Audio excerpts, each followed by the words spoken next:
All right. Who's ready to play this weird game?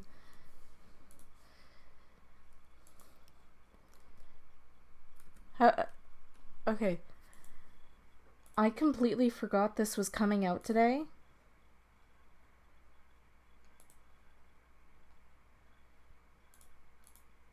So,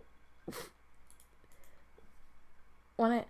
Oh, it still has me set as tabletop RPGs. I'm not playing tabletop RPGs.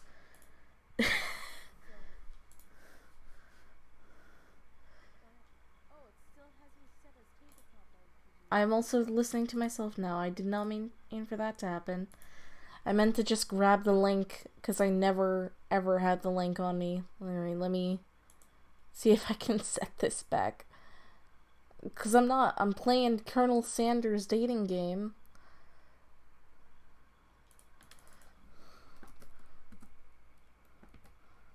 Yep, there it is. First thing that popped up. Oh god, this is horrible.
Oh man.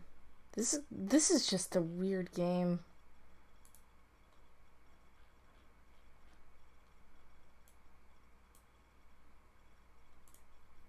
Aim from what it looks like.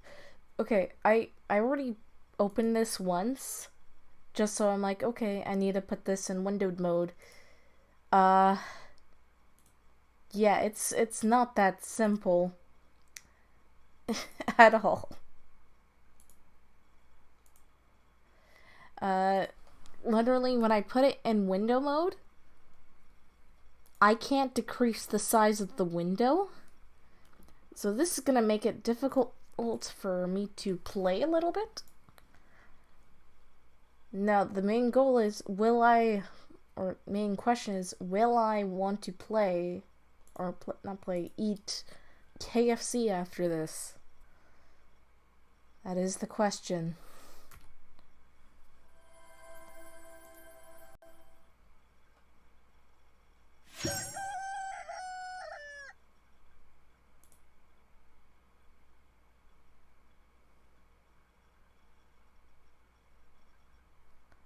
Well,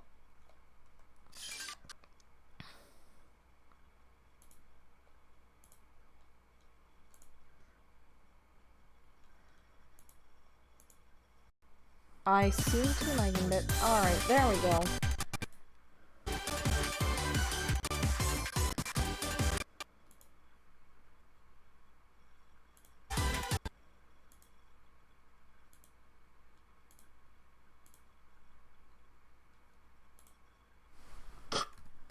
I have no idea why it's lagging. I don't know why it's stuck there.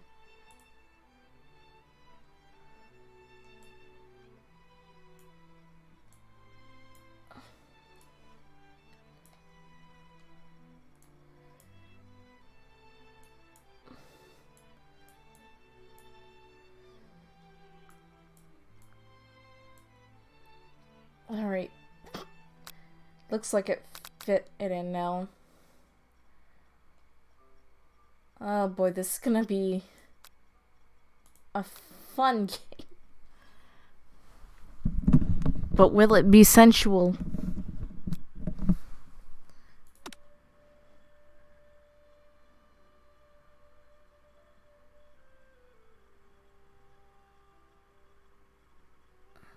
Before we get started, tell us your name.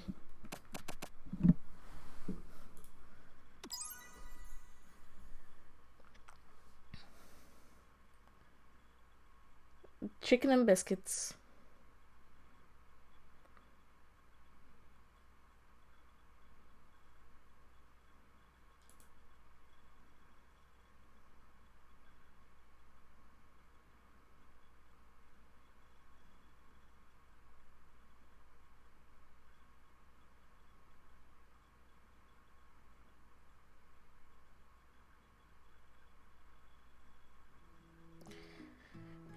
You sleep softly as the morning sun casts a warm glow through the window of your modest student apartment.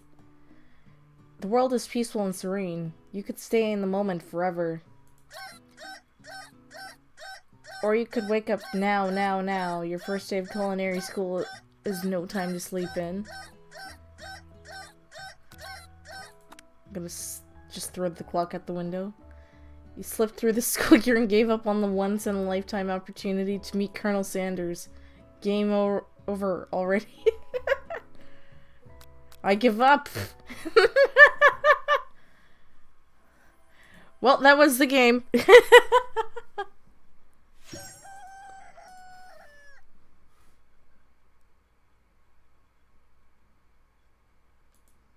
Oh, don't tell me I have to sit through this whole opening scene again. Oh, thank God.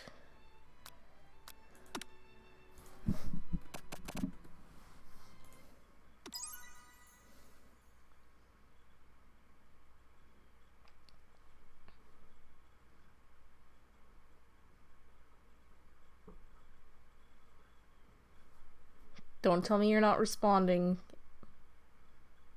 Don't lie to me. Don't lie to me.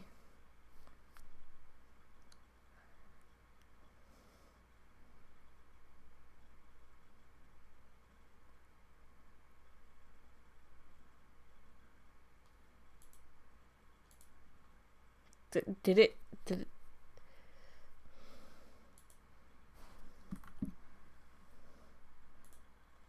actually crash?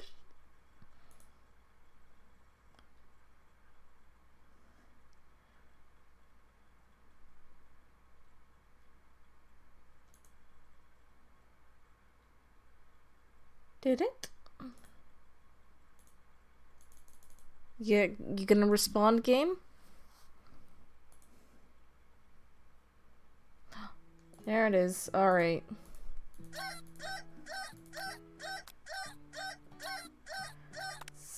Lying in bed, you stare at the ceiling, thinking about everything that awaits you at this prestigious University of Cooking School.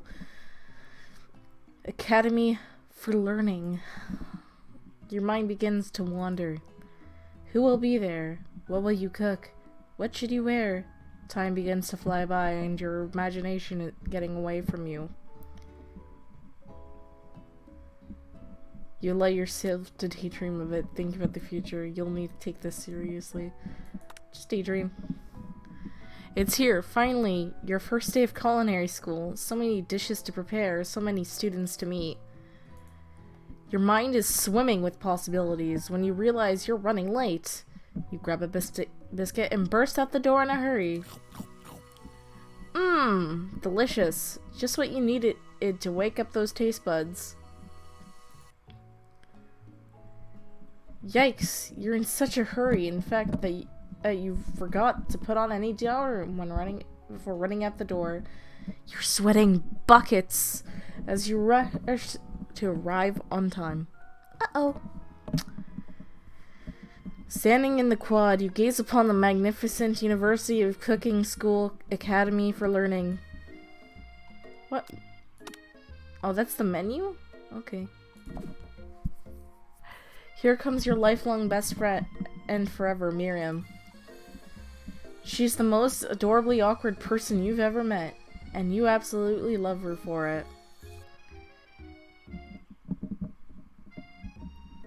Should I do a voice? I'll do a voice. Good morning, Lizzie. Are you excited for the first day of the rest of our lives? Actually, I'm... Because I sure am. Excited, a little nervous. Okay, a lot nervous. What's the... It's not just that. This morning I made breakfast for myself, but then I ate it. I couldn't taste any love in the food. What if I'm no good? What if I fail? Classic Miriam. Raised by Master Chef parents, she's always held herself to a very high standard. Ever since we were little babies playing together, you rescued me from that quicksand box. It's clear to me that you're the most loving, caring person I know. You're going to do great. But at the University of Cooking School Academy for Learning's famous 3-day semesters, I'm afraid of being left behind and never catching up. A sweet girl, Miriam, has always had a flair for the dramatic. This summer, she got so nervous about her first kiss that she chipped a tooth practicing on a mannequin.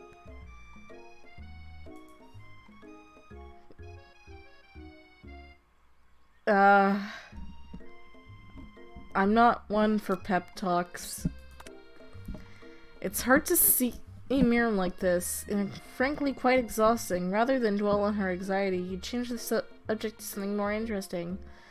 All summer you've been hearing rumors about a dreamy and enigmatic mystery student who is enrolled at the school. Yeah, that's a little worrisome, but you'll be fine. Now, what about this mystery student we read on the school message board? Any new deets? Oh, get this! I heard his name is Harland, and he's no ordinary student. They say he has powers. He's had them ever since he was born from an egg. An egg? Like a chicken? Don't be ridiculous. But the thing about having powers would line up with some other rumors I've heard.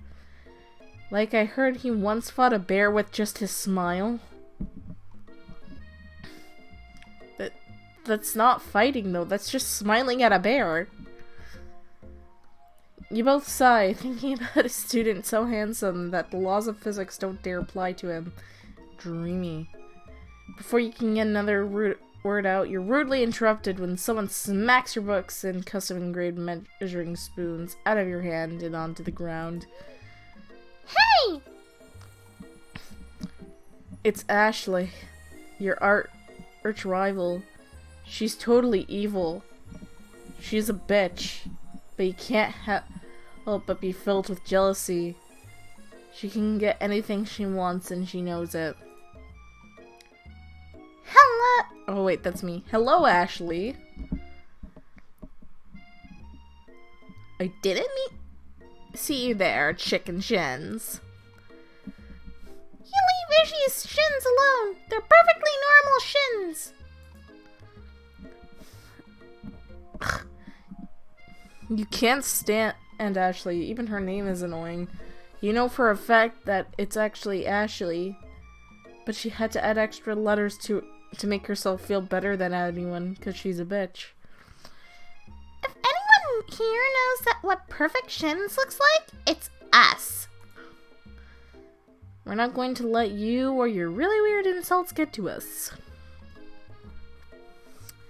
Across the quad, you see Ashley's best friend, Van the Man. What kind of name is this?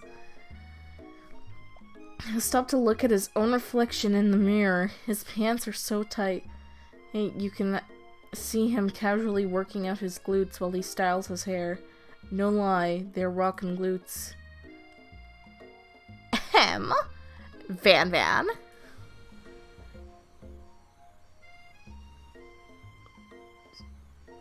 I don't know what to do for him.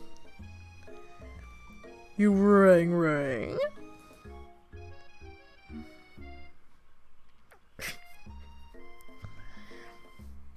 You've never been sure what their arrangement is, but as long as you've known them, Ashley and Van have just been as close as you as Miriam, but substantially more devious. He looks like he was inspired by JoJo. I can't believe that the University Cooking School Academy for Learning would ever allow people like you to attend as students. I know, right? You'd think they'd just hand us our diplomas now.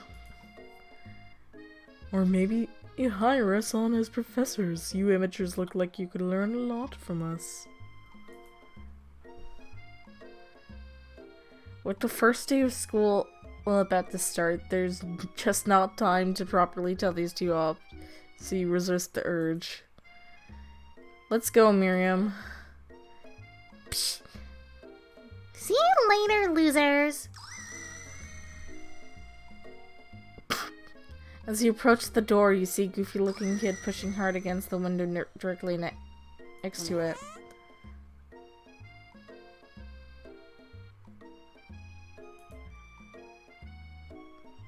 Oopsie. I think it's broken. You reach forward and easily pull the door open. That should do the trick. I love you. I think you mean thank you. My name is Pop.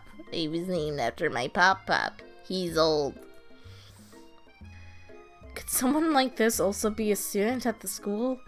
He must be one heck of a chef. Also, his name tag clearly says Bob, but I guess he's reading it upside down. Hi, Pop. I'm Izzy. So, are you going to make me hold this door all day? Yep. And with that, the young man walks into the building ahead of you. Is it just me, or is he kinda cute? I think it's just you. You both shrug your shoulders before following him into the building.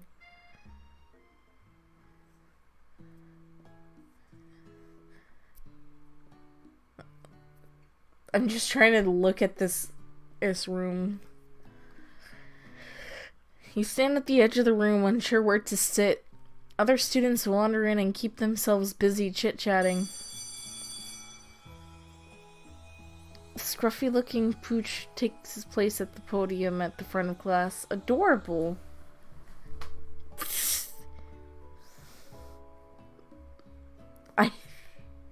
I don't know if I can do any more voices.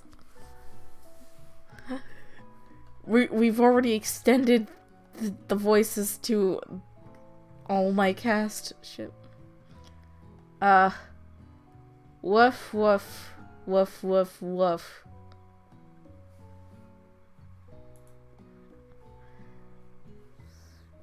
Who is this unreasonably cute pup, and why is he in our culinary class?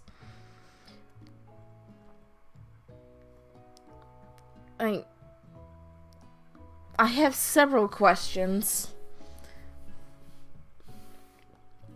You must be Sprinkles, head instructor and CEO of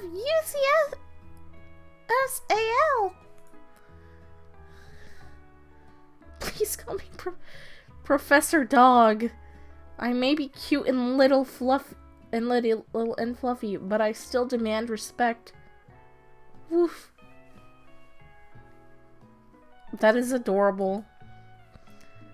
What? A cute dog is our professor? This is the best school ever. I guess only a dog's nose is capable of picking up all the nuances of fine dining. Out of nowhere, the wind begins to rush around you as a swirl of cherry blossom petals fill the air inside the classroom.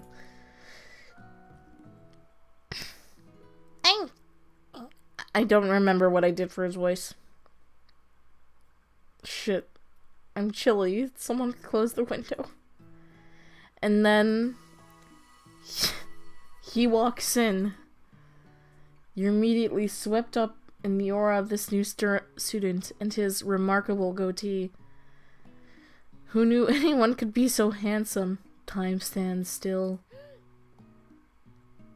It's him! It's... If it isn't my favorite student, Harland.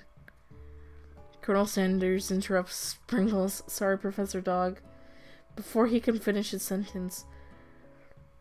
Please, call me Colonel. Okay, I'm not doing the voices anymore. It does strain my throat a little. Colonel Sanders. A hushed murmur rolls through the classroom. As Colonel Sanders walks down on the aisle of desks, suddenly the room is sweltering. Sweat begins to beat across your brow. You feel like everyone is looking at you, and you're not entirely wrong. And this over here must be Eddie sweats a lot. Maybe we should open that window back up before faucet it melts into a puddle and evaporates entirely. You two both know my name. We were in the same kindergarten class, and what is with all your really weird insults? You turn to find Colonel Sanders standing right in front of you. Colonel Sanders, beautiful angel that he is, stands before you, smiling gently, his hand outstretched. Boy howdy, this classroom gets hotter than a Kentucky fryer. Please use my handkerchief. You freeze up. Colonel Sanders is talking to you? Wait, Colonel Sanders is talking to you about how sweaty you look? You're completely mortified. This can't be your first interaction. What if he never forgets this moment? How will you respond? Just take the handkerchief. You stretch out your hand and Colonel Sanders places a fine silk handkerchief in it. It's so beautiful you hesitate to press it to your face, but when you do, the feeling is transcendent. It has his natural scent on it. It smells of the most delicious chicken you've ever smelt. Just gonna... How do I save? Oh shit, we got a long way to go. Alright. Professor Dog steps in to settle the class down and get at some ground rules. Welcome to the University of Cooking School Academy for Learning, the greatest culinary academy in the world. The birthplace of culinary legends past, present, and future. Many challenges await you. There will be tears. There will be blood. There might even be really adorable tiny food. And then when all is said is done, there will be a battle. You will lift your sporks and compete in the broom cooking arena. Just then, another student enters the classroom and interrupts the professor's rousing speech. Hi guys, sorry I'm late. I hope everyone had a really good summer. I really miss quiet. Late to class is bad enough, but interrupting my monologue? You're on the fast track out of here, young man. Are you sure you're even in the right place? You don't recognize me? This is my 3rd year into school with you as my teacher. Everyone stares at them blankly. So does no one remember me? You're expelled if you utter one more word before I finish. Let that be a lesson to you students that tardiness is unacceptable. Even Clank made it here on time, rolling halfway across town on his tiny wheels. You turn to see the student Sprinkles is referencing, who appears to be some sort of industrial kitchen appliance.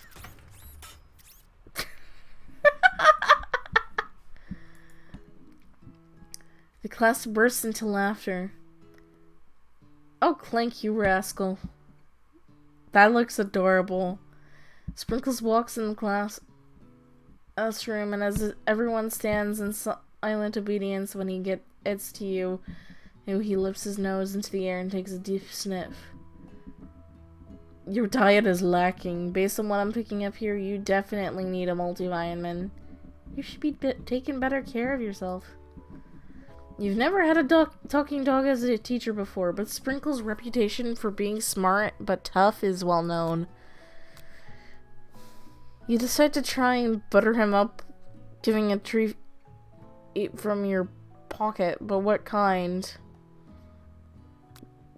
It's only acceptable if it's chicken. You reach beneath your apron, and in return with a chicken snack in your hand, Sprinkles' eyes goes wide as he locks onto it. His favorite!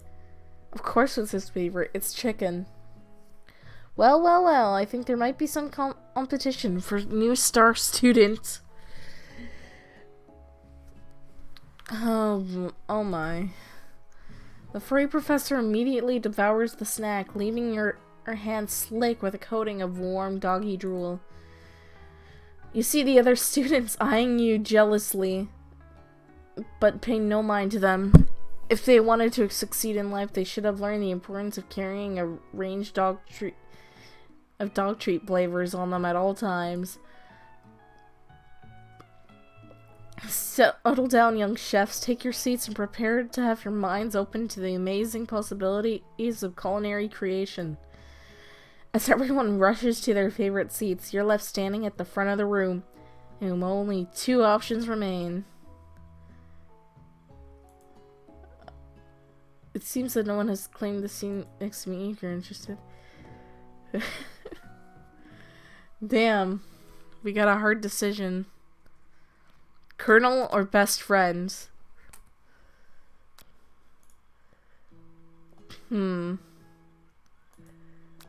Let's sit by the Colonel. You move to take your seat by Colonel Sanders. It appears he brought no books, pens, or pencils. However, his perfect upright posture shows off a seriousness that makes you confident in his desire to learn. Thanks for offering me the seat. I've only 2 rules. Do all you can and do it the best you can. That's the only way you'll ever get that feeling of accomplishing something. That's so inspiring. It's a little off topic if you ask me, but okay. As soon as you've settled into your seat, the professor makes an announcement. Think fast, it's time for a pop quiz. Yay, a quiz about me! This is incredibly important, and a surprisingly short quiz that will tell me if you're ready for life at culinary school. Keep your knives sharp and focus your sharper. And your focus sharper. I can't speak. Here comes question number 1. If a train is traveling to point B and train B is traveling to point A, how important is it to wash your hands before cooking? Extremely? That's right. Forest is to tree as chicken is to feather? That's right. The most efficient eating utensil ever created. A spork? What food is the best for a broken heart?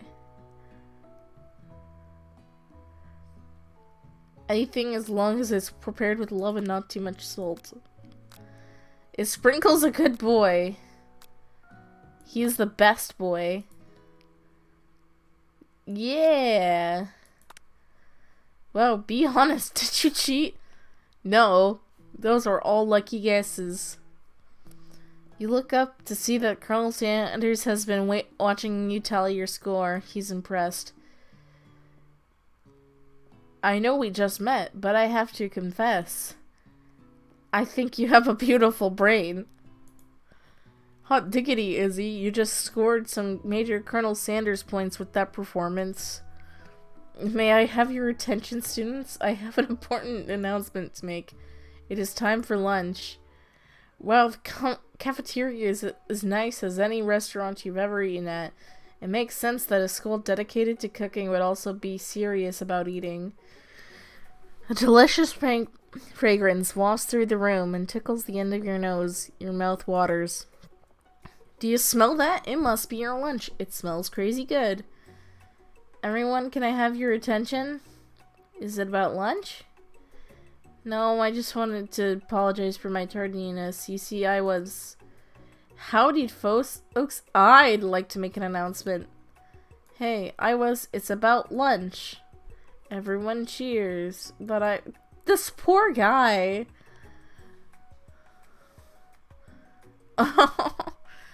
Lunch. She said shh. In honor of the new semester, I have prepared something special to share with everyone for lunch. That must be the smell I smelled. The smelly smell that is smelly. Indeed, that smell. You hold your breath, waiting to see what food this mysterious student has created. You've heard that he's very talented, but were the rumors true? Is this? Colonel Sanders lifts a large bucket above his head. Its contents glimmer in the light. Piled high are huge pieces of chicken breaded and fried to a crispy golden finish. The aroma envelops you. I can't speak today. And you begin to feel warm and safe. Colonel Sanders has filled a bucket with chicken.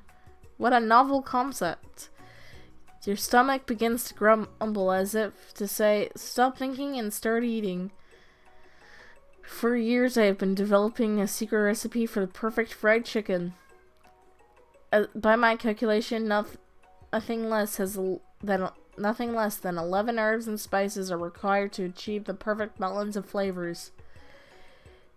You look and notice that every student has a pen and paper and is scribbling notes as fast as they can. But that's all I'll say about that. What? You think we want your stupid recipe, dude? Nah, my dude, nah.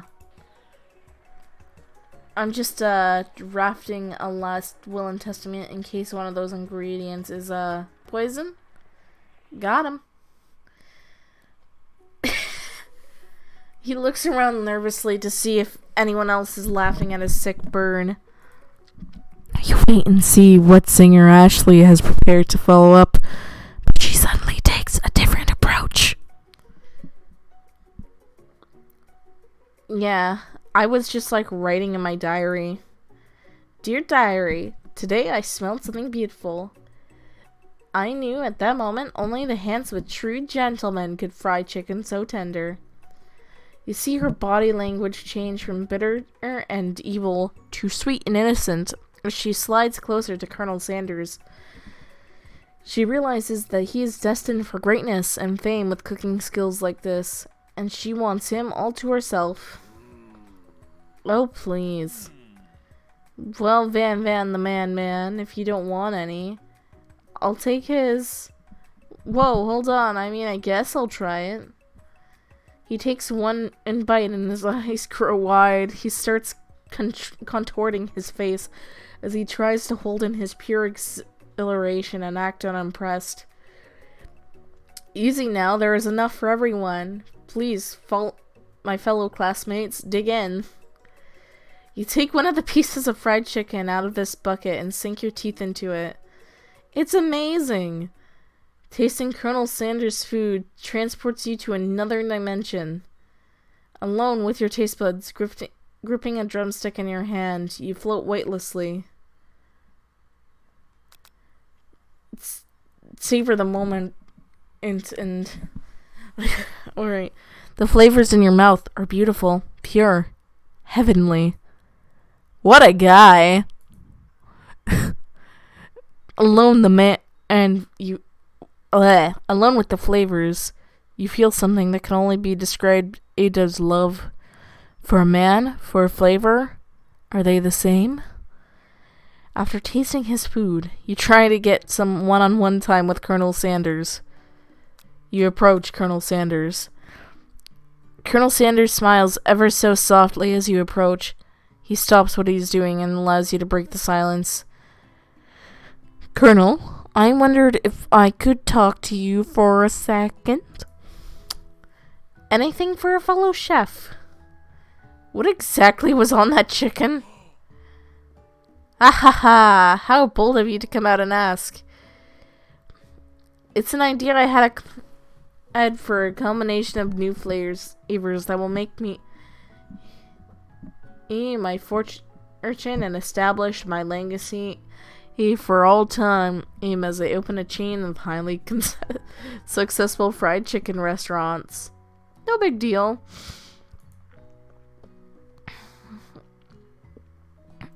It's just you and me here talking. I can keep a secret. In fact, I've got some on my own I'd be willing to trade.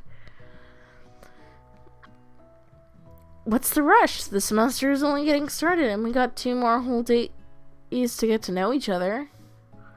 He's clearly not going to give it up easily, but it doesn't hurt to be persistent. You know what they say about secrets, Colonel? Shouldn't learning be fun?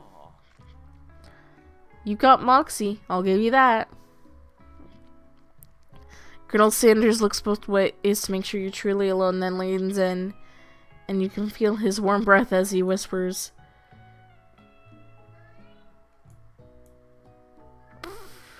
No, what? What the heck is Brick? Damn, they really keeping that secret. While you're wrapped up in that huge revelation, you notice Colonel Sanders has disappeared while everyone is still in the cafeteria. You decide to look for him. You find Colonel Sanders outside, standing in the quad. Oh, it's you again. Howdy. Sometimes I like to come outside and look at the school buildings. I think about how my history will continue on after I've graduated. It sounds like you have big plans. I dare say the biggest. I will leave my mark on this world. You can bet on that. Alone together for the first time, you figure now this is the perfect moment to show your personality to him.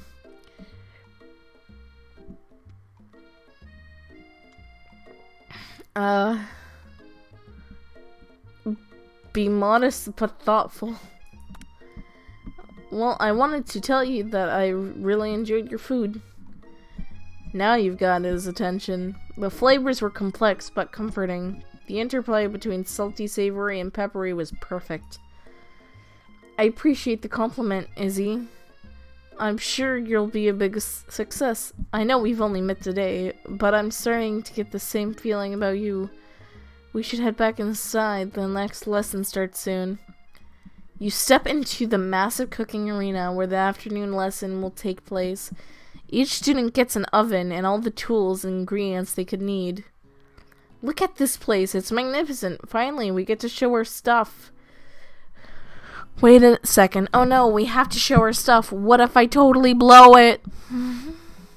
You're not going to blow anything except maybe kisses to the crowd of fans you're going to earn with your signature adorable tiny food creations. Welcome, students, to the cooking arena. For today's lesson, we'll be cooking with partners. Hurry up and pair off. Naturally, Miriam looks over at you, but unable to control yourself, you pounce on Colonel Sanders. Oh no. Hey, Colonel, would you like to tackle this lesson as a team? A team of 2. That is, me and you. If that wasn't clear. Want to be my partner? Aww. Sure, Izzy. I'll prepare our station. Without you as a partner, Miriam was left standing all alone. 2 different students quickly take notice. Hello, new partner. Beep boop. Oh my, 2 potential parties. I'm so sorry, gentlemen, but I don't know who to choose. Looks like you'll have to pick for her. Friend duties can be a little awkward, but that's the price you have to pay for not being alone forever. Who do you want to ask? Miriam's partner. Gotta be the Clank. But I think Miriam will be partnering with Clank today.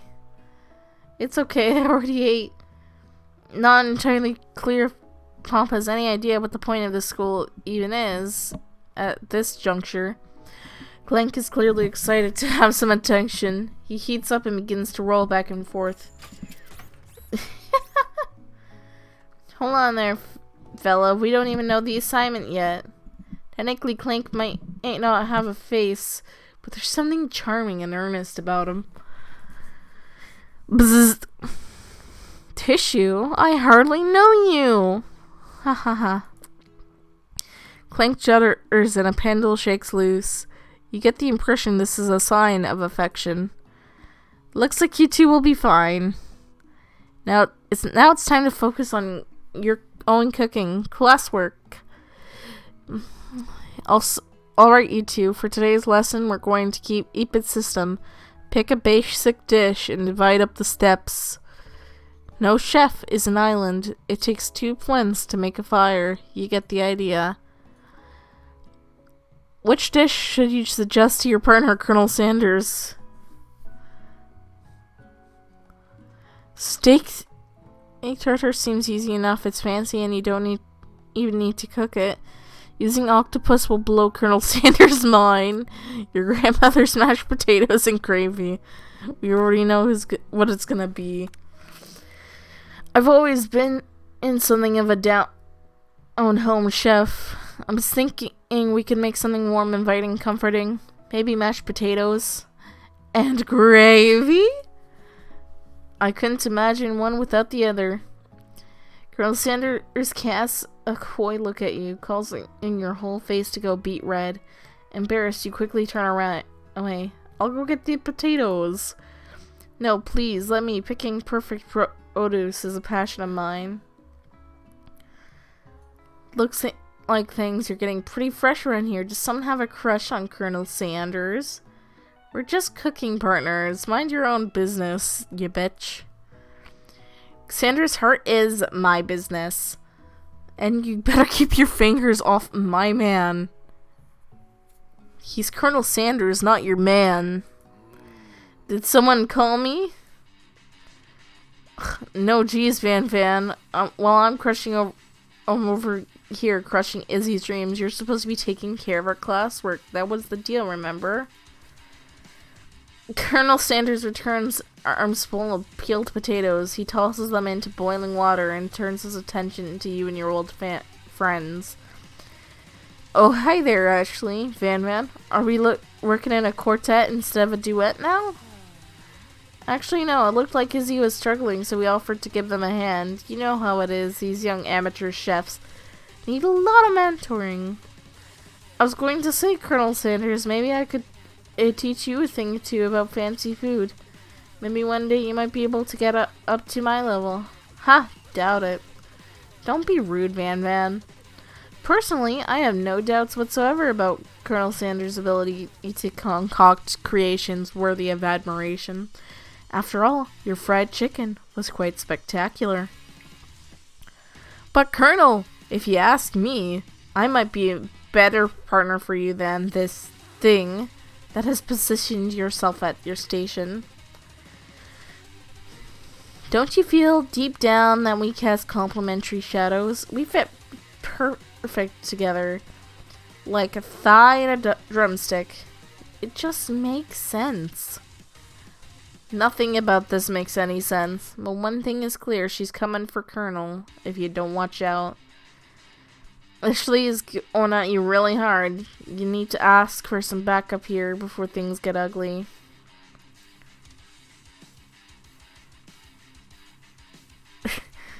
Turn to Colonel Sanders, hunk of hunks in your time of need. I'm here to learn and express myself via my cuisine, not bicker with prima donnas.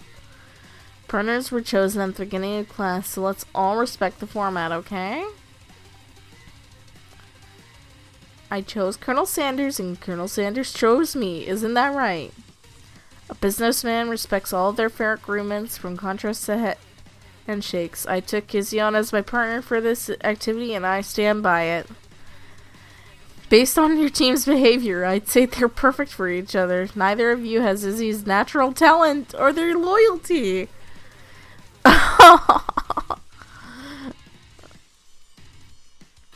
Being defended by Colonel Sanders leaves you feeling proud and full of potential.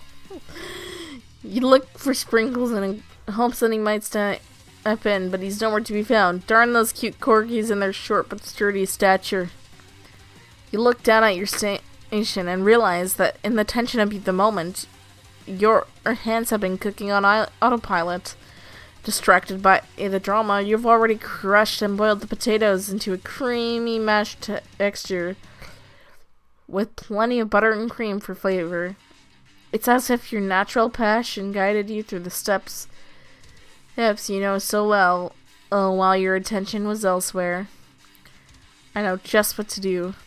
Colonel Sanders extends his hands, holding a beautiful white porcelain gravy boat Oh, and pours a smooth brown gravy smothering your nearly finished potato dish.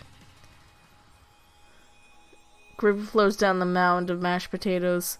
The results look spectacular. Granny would be very proud.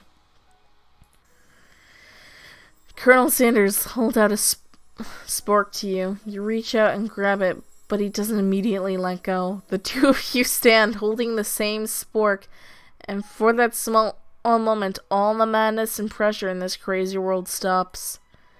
Your eyes lock. The moment is electric. Time stands still. If you love something, set it free. Together, you dig the utensil into the mashed potatoes and lift a heaping sporkful up. When you see Ashley with a sinister look, you know she's plotting against you to be with Colonel Sanders. And then, filled with rage, without thinking, you fling the sporkful of mashed potatoes right into Ashley's stupid, beautiful face. Van, do something! Do something! Scooping up a fingerful of Van tastes the dripping mashed potatoes and gravy and realizes that it's delicious. Horrified with this revelation, he slinks away. Will you ever be able to cook something with so much love and integrity? Hold on right there, Izzy. We do not waste food in the broom cooking arena. Colonel Sanders, I expect better from you, but if you throw one more spoonful, you'd better be prepared to eat it wherever it lands. Can I has potatoes on face?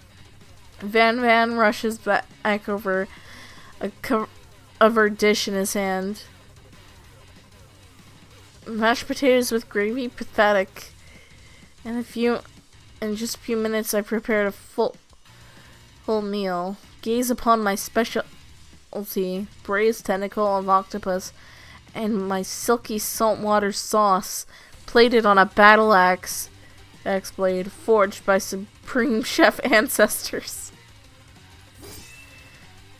You've ignored me for so long that it ends now. It is I who will have the first bite, and will look like all. And you will all look on with envy. The interrupting student rushes at Van and swipes a bite of his signature dish right off the plate. No, you don't. Something about this dish doesn't strike my nose quite right. I think this octopus was rushed. It may have turned in the process. The results could be toxic. Too late. It has been eaten. I think I left something in the oven. I don't feel so good. It killed him. Oh dear. Oh dear. Everyone step back. Don't take another bite. When you look back at the plate, the rest of it is gone. You notice the tip of the tentacle being slipped up in Pop's mouth. Pop winces in pain for just a moment, and then is almost immediately back to his oblivious self. Oopsie. Tastes like poison. The entire class is gathered to watch Pop's final moments. Shock has frozen the whole crowd. They are as motionless as statues. The class bell rings, disrupting the moment into snapping everyone back to reality. It would appear that Pop's enthusiasm for trying new things, despite obvious danger, has inoculated him against poisons of all kinds. I'm not sure the professors here make enough money. Ghost, a student. Hello! I just turned into a ghost over here. Seeing that you're shaken up by that really annoying student and all his nonsense, Colonel Sanders approaches you. I'm sorry you had to go through that. Please, let me walk you home. What, like for real? Oh, come on. You follow Colonel Sanders out of the room. At night, the school building has taken on another vibe entirely. It's dark, and more than a little spooky. Colonel Sanders stands up, and the quad's neon glow, and speaks softly. Those mashed potatoes you made in class today? Before you go on, I want to know that they're not a great presentation of my skills. I didn't even realize I was making them. They were amazing. Tasting them, it reminded me why I became so passionate about food to begin with. Colonel Sanders is getting choked up. Cooking is obviously important to him. In a way, you find that inspiring. Now might be the perfect time to tell him you're developing feelings for him. Colonel Sanders? Yes, Izzy? There's something I need to tell you.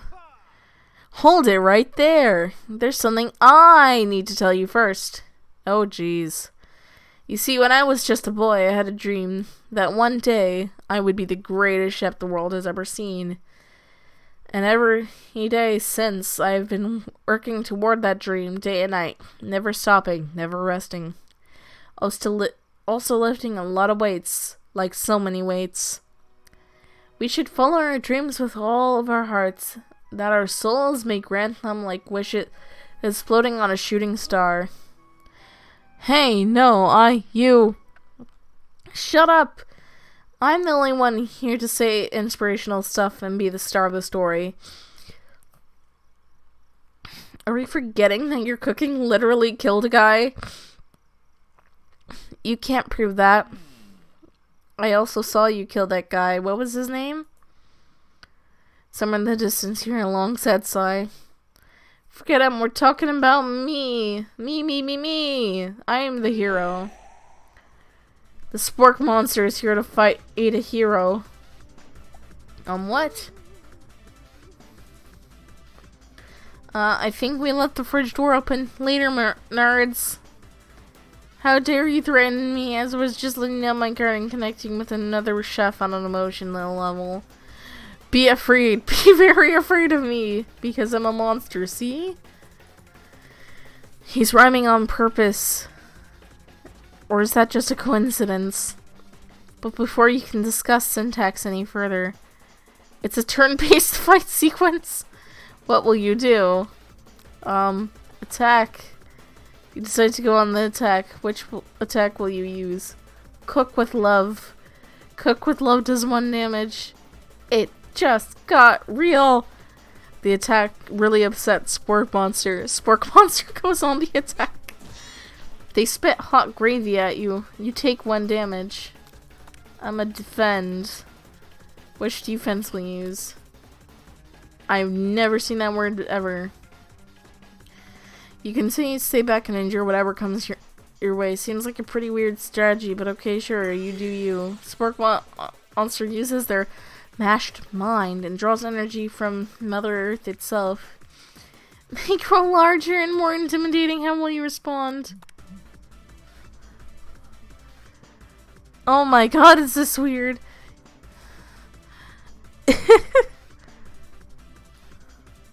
Gotta cook him. Spork Monster's no quitter, buffed up and ready to rumble. They go on the attack once again. Spork Monster uses utility utensil. You take 2 damage from the attack. If you take much more damage, you're not going to survive the battle.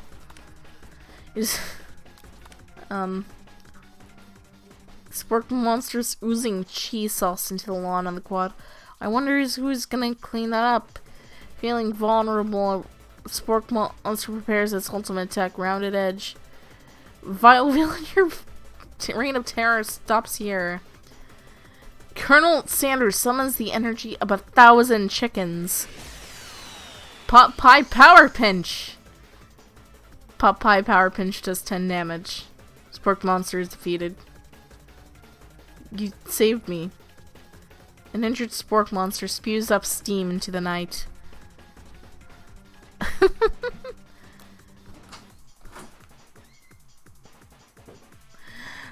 Forget mercy, finish him. No student will ever walk the quad in fear again. This monster messed with the wrong chef. You ready your final attack? You'll never survive my...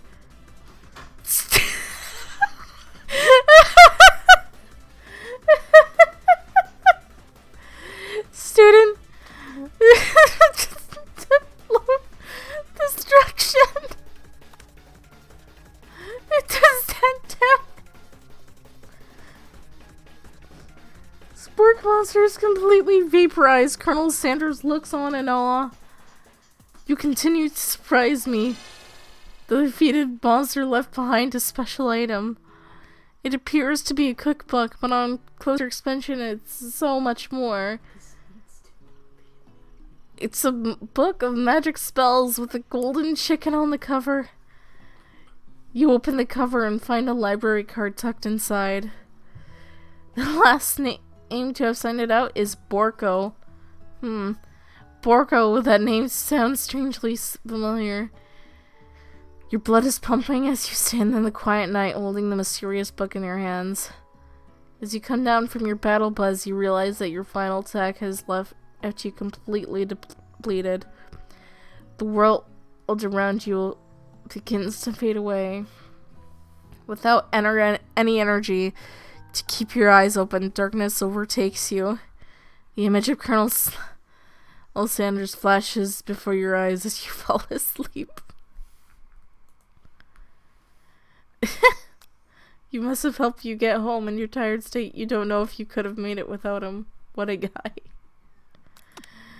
Alright, I need a break from that. I will be back in a few moments.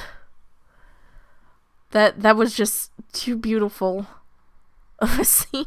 It was horrifying. Alright.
Can you believe I've been playing this for an hour?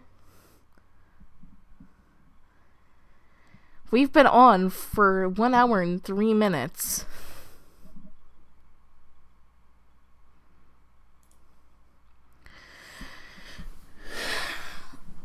Alright. Let's get back to this game. That is kind of ridiculous. He must have hoped you can't. You want to thank him, but you don't have the strength to utter a single word. You feel your covers being pulled up over you as you were tucked in tightly. How far are we? I have no idea if we'll finish this tonight. But let's try. You feel your covers being pulled up over you as you were tucked in tightly. Good night, my Colonel. In your dream, you're together with Colonel Sanders for some reason. Sprinkles is also there, instructing your love. Dreams are weird.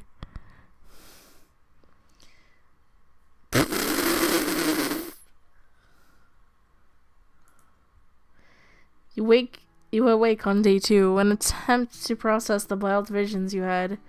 Were they memories or premonitions? Then there was that secret ingredient that Colonel Sanders went ahead and told you outright. Not much of a secret, huh?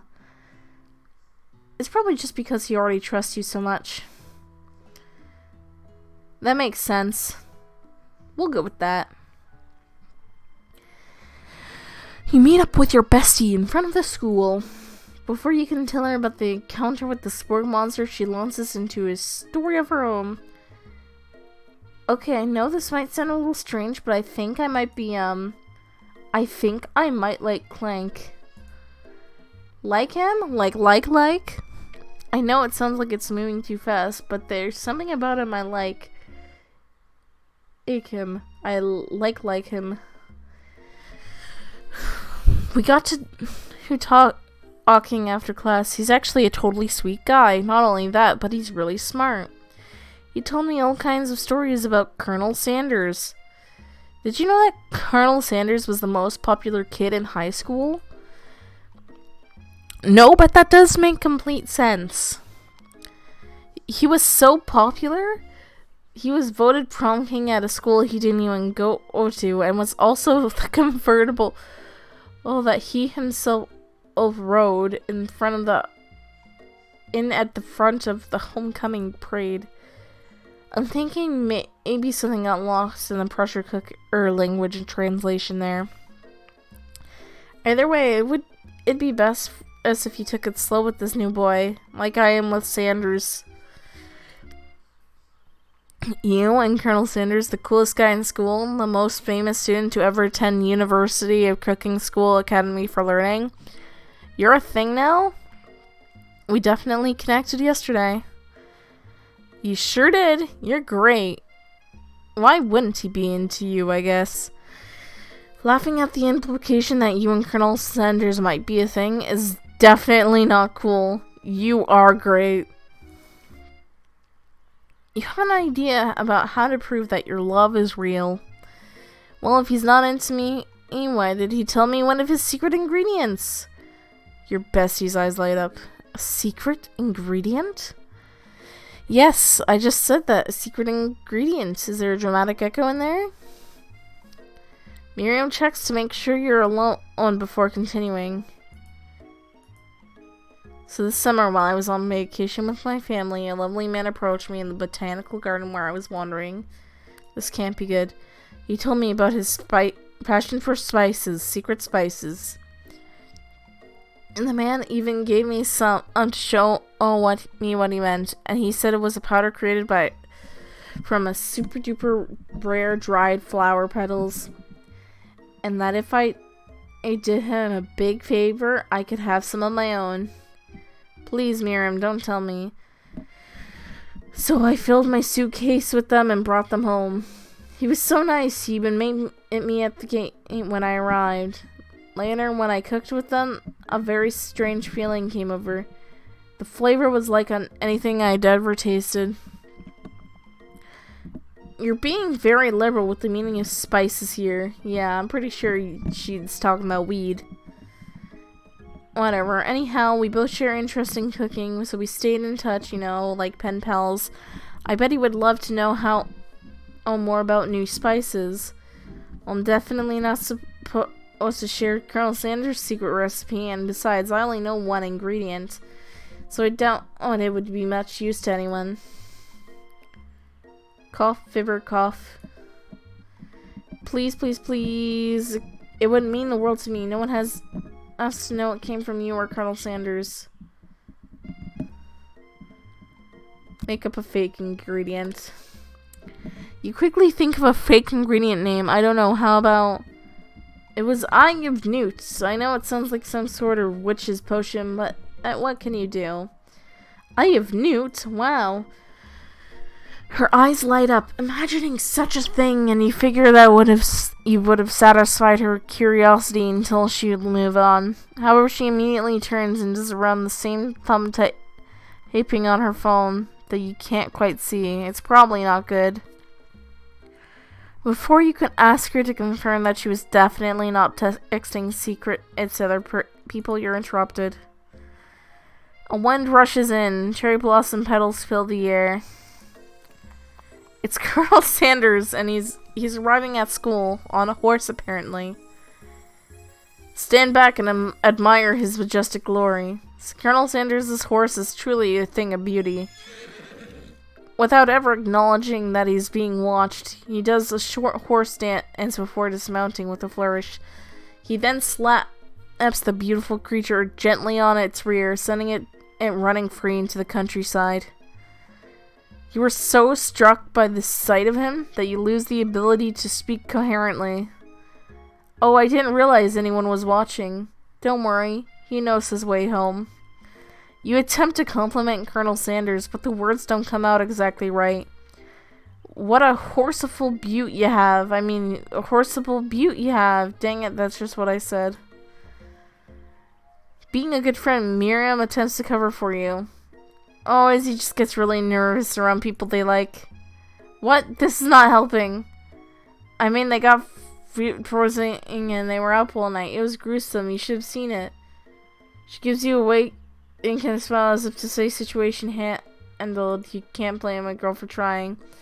And with that, Colonel Sanders disappears into school, leaving you and Miriam to follow. When you enter the classroom, you can see your two rivals, Ashley and Van, and are doing something bad. By the way, they're hiding.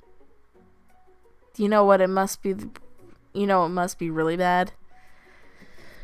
Like counterfeiting recipes bad, experimenting with restricted ingredients bad, summoning a demon bad. You try and peek over Van's hulking shoulder, but he sees you coming. Well there, little one, I'm not sure you're ready to handle this. Why don't you make like a bee and mind your own wax, honey?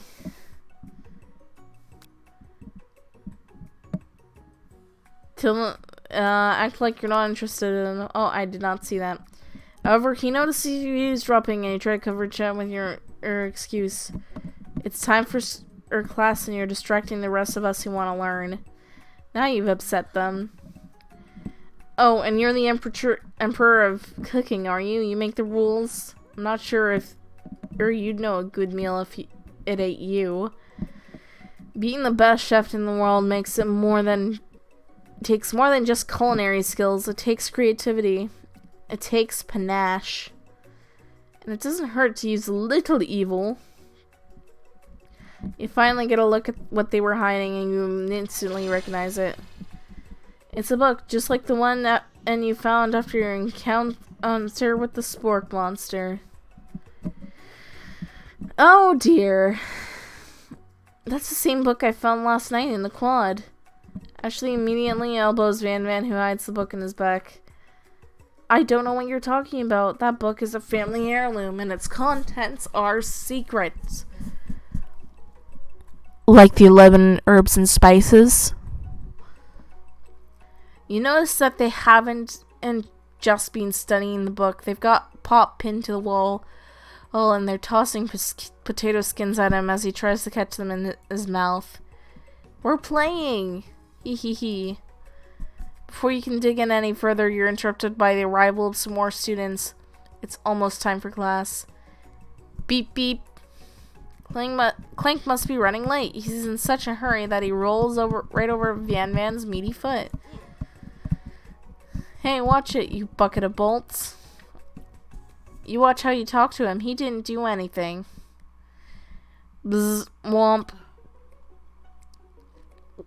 Who do you think you're talking to? I've never heard such much language, not even from a stand mixer. Womp womp. No, your mother was a stand mixer. Bzz. Van Van jumps to attack Clank, but Clank shocks Van Van, sending him flying across the room. Protect me, Colonel Sanders. These crazed men are about to come onto blows. I think it must be over me. But I'm not interested in either of them. Ashley's tone completely changed in an instant. She bats her eyelashes at Colonel Sanders. Surely he must know this is a ruse, right? Gentlemen, get a hold of yourselves. Save it for the arena at least. Or don't. Honestly, what do I care? I've got other lofty career aspirations to focus on. Maybe I can help you with your business plan. Just then Sprinkles arrives to signal the true start of the class day. He's panting, which doesn't seem that abnormal. He's a professor, but he's also a dog. Students, please take your seats. I apologize for my late arrival. I spent the morning chasing a car all around town, and my tiny legs are very tired. But I'm here now, and I hope you're ready to learn. Rub his furry dog belly. He loves it. After he catches his breath, Sprinkles regains control of the classroom. I just can't anymore. Without further ado, we'll review the global history of my favorite fowl, the chicken. You want to pay attention into the lesson, truly you do. Which is why in 1776, after the signing of the Declaration of Independence, it was the chicken who first signed their name. You can't help but daydream about Colonel Sanders, and you miss most of the important parts. When you come to, Sprinkles is holding a tray of food in front of you. Well, is he? Naturally, this appears to be a sample platter. Which item do you want to sample? Let's try the pepper. A brightly colored pepper stands up from the other items. It sparkles in a most eye-catching way, so you reach out, grab it, and eat it right away. However, your body is not prepared for the heat. The pepper has triggered an intense spice hallucination. It feels like forever as you trip through the universe. My friend. Ooh. This guy again. I'm here to give you an important message. Ooh. You must avenge my death and fulfill your destiny. All you must do is... I was saying, to fulfill your destiny, all you must do is... Sorry, I think I still got some spice stuck in my throat. It's fine, I'll work through to fulfill the prophecy. Cough, cough. You feel yourself begin to regain consciousness. Aw, man. You come to find everyone is staring at you. That pepper was the last of its kind, and now it's gone forever. Oh. You think yourself, geez, I should pay better attention. We'll all make mistakes. I'm sure he'll forgive you someday. Come on, it's time for lunch. Before anyone can relax, the cafeteria lights dim and your rivals make a dramatic announcement. Today's lunch will be prepared via timed competitive cook-off. Level of theatrics with these two words off the charts. Step up and tell him you're on. A bit of lunchtime competition, eh? Count me in. I have to wipe the tables with you first before I can set my lunch down on it. So be it. I'm not the fool, you're the fool. Good one, Vamp. And man, I like your gumption, Izzy. I'll be watching your performance. Just as things reach a boiling point, Sprinkle steps in. Surely he'll put a stop to this madness. Now, students, please settle down. This is a lunchroom, not a sportsing court. Finally, a little sense. You breathe a sigh of relief. At least not until you turn on the timer. And then a huge light blasts in your face, flashing the words "timer ready." That's what I'm talking about. Or woo! I stand corrected. The hard way builds solidly a foundation of confidence that cannot be swept away. And that's an original quote by me, in case anyone was wondering. I hope its message lifts you to victory. Like a diamond, I was formed under pressure, and now is my chance to shine. I will defeat you myself. You had his chicken, and you made mashed potatoes and gravy on day 1, and you're feeling like you can really impress him again here. Time to boil some water for the potatoes. Think fast. If the timer runs down, you'll be forced to pick randomly.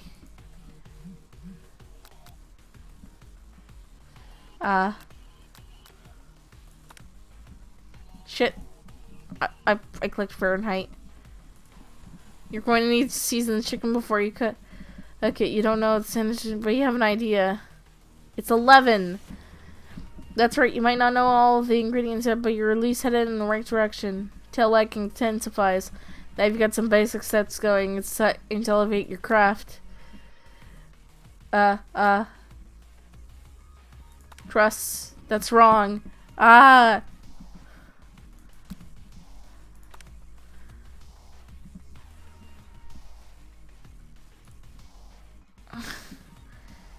Oh god, your father's never ever to forget where you came from. Every day you meditated on his advice and draw energy from that place. Where does it come from? Small town. This shot. Woo! You try to shut out the noise and focus on your. What's the sound of success? So. Don't make me get the spree ball. Is this the end? Yep. God. I can't believe we failed.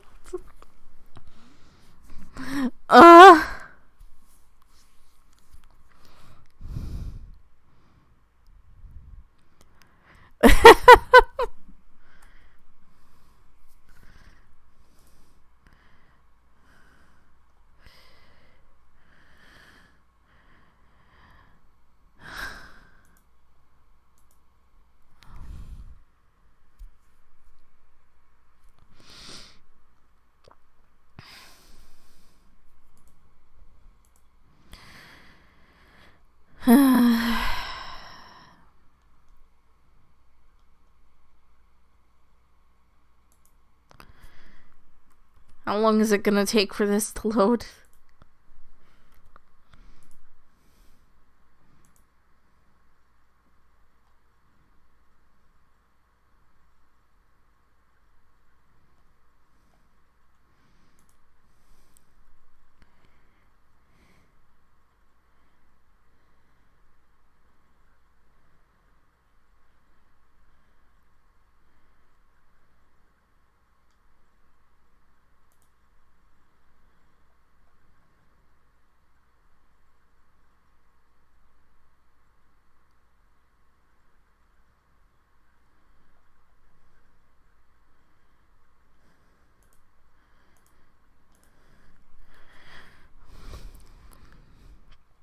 There we go.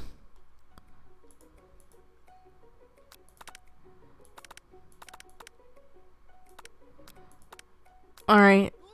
Let's go.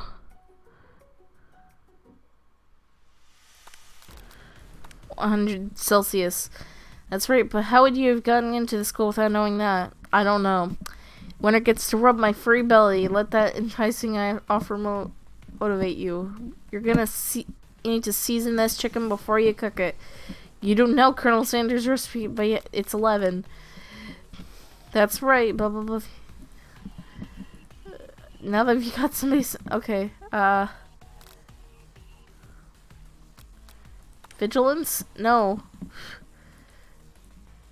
Next question.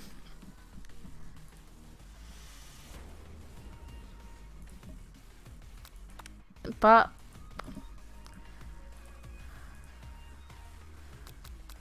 Sizzling? No.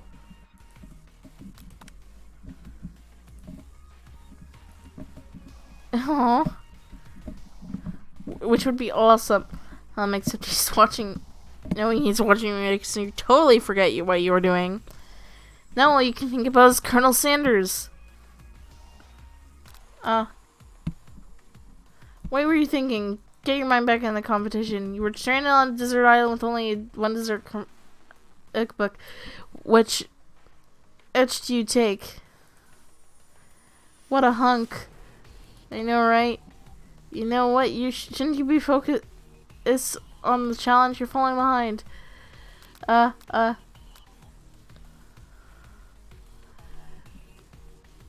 What does that have to do with crafting spectacular fried chicken and delicate baked biscuits? You're really struggling to keep things up. At the next station over, Ashley has already begun plating elements of her dish. Make a time. You toss your biscuit dough into a stand mixer. As you do, the crowd gasps. Yikes. I know you love nothing more than seeing a fellow appliance utilized in a kitchen battle, but sometimes it means sacrificing the personal touch. You might not have any hands, but Izzy does, and a good chef needs to be touching the dough to know when it's properly mixed. There's an easy way and a hard way, and you don't get far going the easy way. When you hear everyone talking and you realize how serious your error was, you immediately shove your hand next to rescue your dough before it's overmixed. Izzy, no. But you're not fast enough. Your hand gets stuck in its mediocre... Oh, God. Oh, dear. Oh. Everyone, stop what you're doing right now. This battle is over. It can't be. I was so close to finishing my duty. Sweetheart, look at your hand. Oh, that's too bad. And I'm here with a complicated... Oh, dear. You see Sprinkles begin to lick his dollar key chops as he walks into the dish. But I suppose you should at least tell us what you prepared. Well, because I'm the sweetest, I skip straight to dessert. Under this white chocolate dome, you'll find a wide array of delights taking you on a journey of what flavor tastes good and a story of excellent. I was going to ask Izzy to do a lot honor, but since you're injured, I'm afraid that pouring this creamer of delicate hot chocolate sauce might be too difficult. Colonel Sanders, if you wouldn't mind lending me your strong, steady hand. Colonel Sanders pours the hot chocolate sauce on top of the dome, causing it to melt away and revealing the ingredients hidden within. Inside, you find a delicate fried cheese croquette atop a slice of honeycomb ice cream, 2 ways, tender nougat, and pearls of blueberry jelly. Or glee, I don't know. Colonel Sanders seems intrigued, but perhaps not impressed as he dips his finger into the chocolate sauce. Simplicity isn't your strong suit, is it, Ashley? Oh, you. He places a sauce-covered finger onto his lips. Ashley, he leans over her and whispers something into his ear. A dab of sauce sticks to his mustache. Put yourself between them. You reach out with your apron to wipe the sauce off his glistening face. Colonel Sanders recoils and brushes you back. His goatee isn't just a fashion statement, and it's also function. Oh dear. Oh dear. Oh dear. We're not doing good.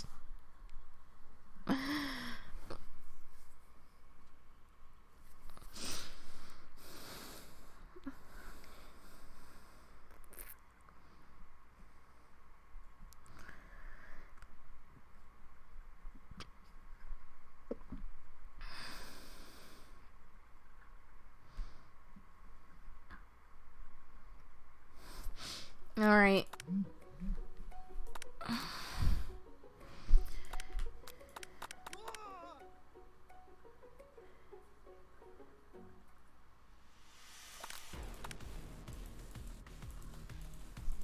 Alright.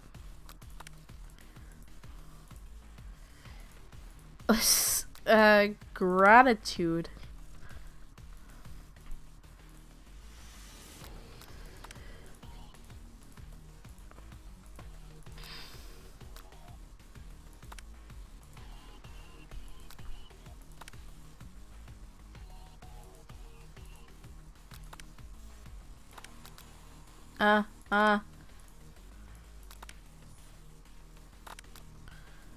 Running to the other gondola.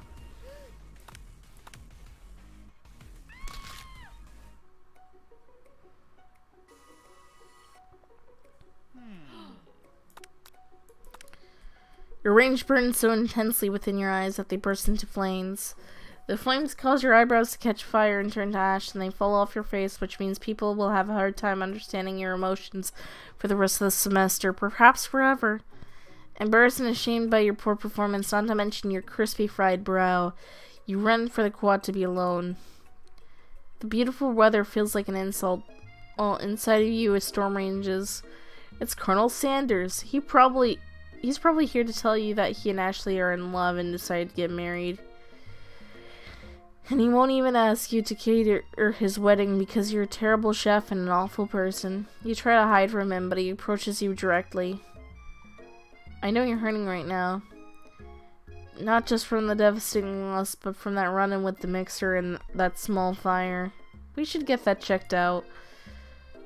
I'm fine. Can't you leave me alone? I'm a loser. I'm not fit to fill your fire. I'll never be a master chef. Failure is part of life, not just for you, but for all of us. Do you think I've never failed at anything before? That's exactly what I think. Well, think again. I wasn't always the man you see before you enrolled in culinary school, incredibly handsome and successful and motivated. Well, handsome, sure, but I was born that way. But I've walked other paths and arrived at dead ends. I was passionate about life, but I failed as an obstetrician?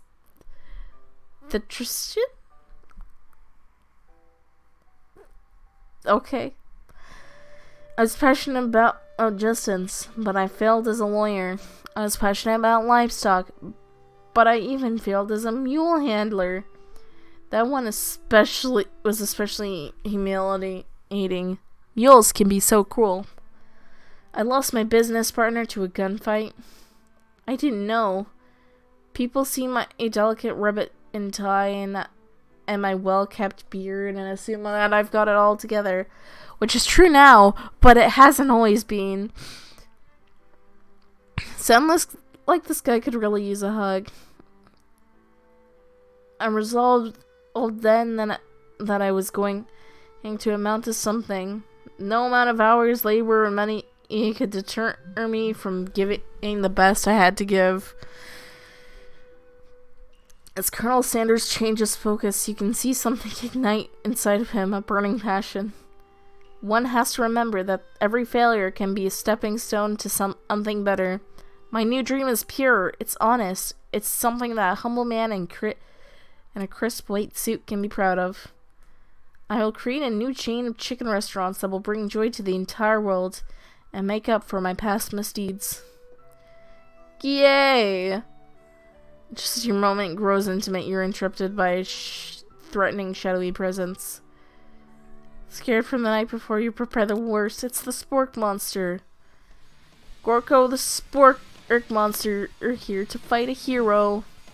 Is anyone else feeling a bit of deja vu? I'm sorry, Gorko, but I could have sworn we've already battled you last night.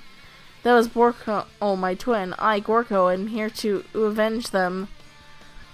Are you stronger than Borko? Well, we're twins, so no, not really. We're pretty much exactly equal in every way. Why do you ask? Colonel Sanders smirks. He's already on the same page as you. It's just that, we beat Borko pretty easily, so I don't think you have much of a chance. Not to mention, I feel really guilty about that. If I could take it back, I would. I think what Izzy is saying is, can't we just be friends? Life's too short for making enemies. I suppose we don't really need to fight. It's just that these pointing teeth and claws, all better for enjoying tasty foods. Surely you like to eat, don't we all? Of course I do. Inspiration strikes and you come up with a quick idea. Chomp on this. You toss a biscuit into Gorko's open mouth and he devours it in one gulp. Delicious. You're much nicer than the evil student who once upon a time turned me into this creature who stands here today. I don't believe it. You were a human once? Well, no, I was a chihuahua, but I was still a student at the school. One day, some mean kids with a magic spell book cast a dark enchantment on me, and I was forever transformed. A magic spell book. Precisely. Borko used to have a copy, but somewhere along the way I've lost it. If you can help me find such a book, I beg of you, respect it. You're a powerful chef and shouldn't really rely on such dark and evil magic. No. Oh, you should be protecting the innocent from those who would cheat them through sorcery and guile. If you need me, don't fear, I will be there. It sounds like there are some bad cooks in the kitchen of life. Izzy, together I am sure we can defeat them. Can we come back to my hideaway so we can discuss? A personal invite? I can't imagine what Colonel Sanders' home must be like, but it sounds like you're about to find out. Is that...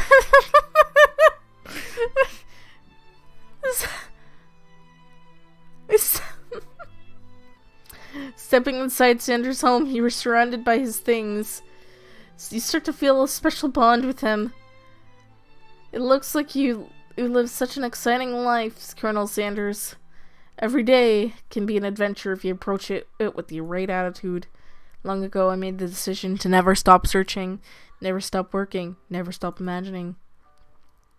Have you been working on any new recipes of your own lately? I'm always excited to talk about food with another ambitious chef.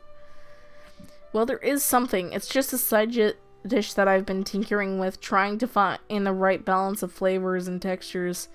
I'm not sure, but I've nailed it yet, but I'm close. Colonel Sanders' eyes perk up as he starts to wonder what dish you might be describing. It's meant to pair with something spicy or something crispy. Both, perhaps? Now you've got him right where you wanted. Should you reveal your new creation to him, or keep it a secret just for you? I'll reveal it.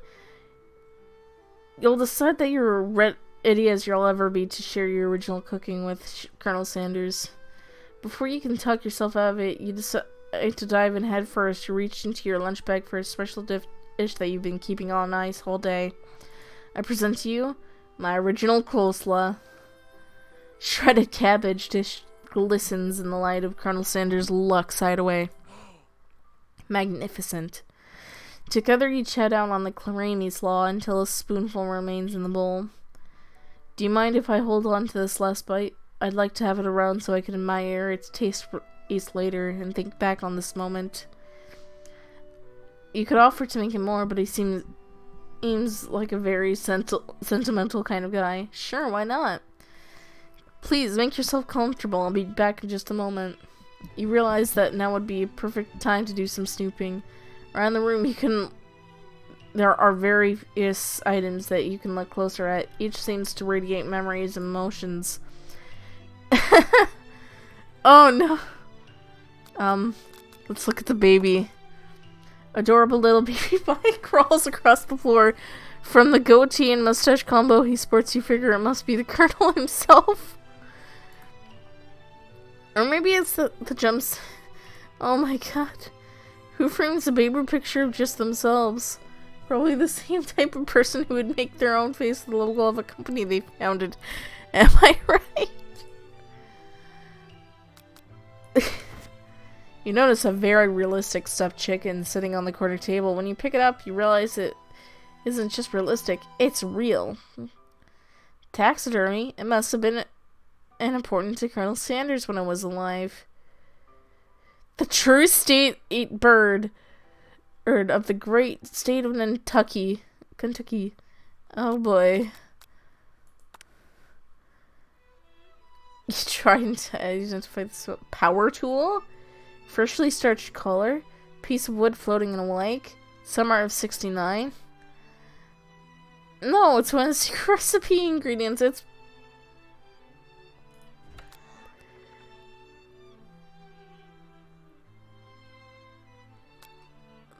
let's not go to the door yet. You gaze out the window. Then the ghost of the student pops up. Are you thinking about handing out onto the world on quest to avenge my death? Wait, what? I've never learned your name. Why would I avenge you? I could just tell you many. I can't see when I'm in the middle of something. Aw. What's this? Lock of silver hair is woven through the teeth of the comb. Upon further expansion, in that the hair is there and just it's actually spun of silver. Okay. Too close. There's a plaque on it. It's dusty, and then you ape it off. You can read the inscription. It says, "Here lie the ashes of all my past careers and business failures." Poor guy.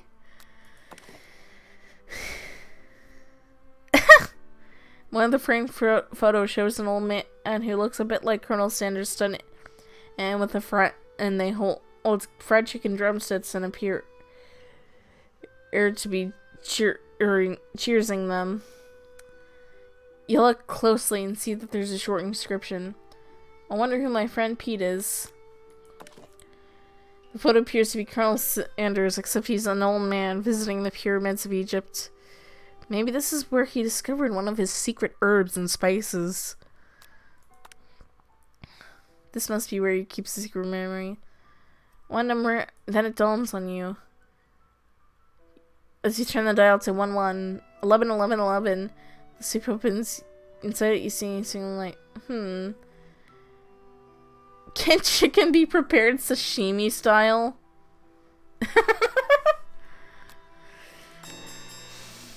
You open the door to Colonel Sanders' closet and find a row of his signature white suits hanging within. You take one off the hanger and try it on. The jacket is a bit big for you, but it's soft and comfortable. You can give yourself a deep hug, breathing in his scent. They say that at home is where the heart is. Is this what they meant? Before you can look any further, Colonel Sanders is returning. He has a new dish he's been working on, and he wants you to taste it. You act casual until he asks you why he's wearing your jacket. I don't usually loan this out, but I must say it looks good on you. Oh crap, the jacket. You forgot to take it off. You decide now is your big moment and make a move. Not that we blame you for trying, but still, game over. God damn it.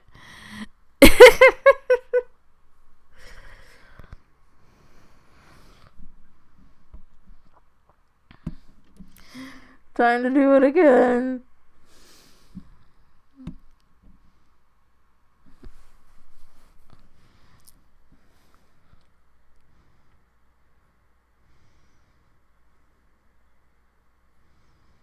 Takes a bit to load.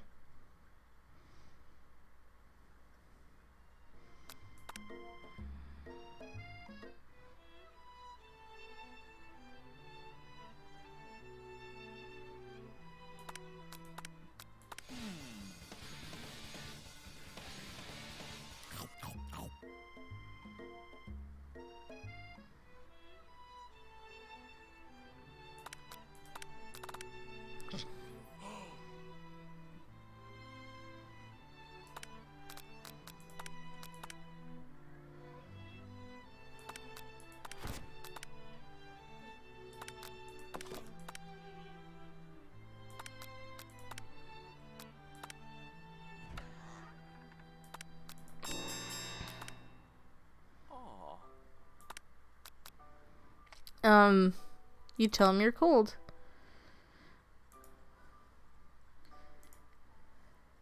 It's warm by the fire. Why don't you come a little closer? Suddenly, everything feels like it's moving too fast. Final exams are tomorrow. You should be thinking about what you're going to cook.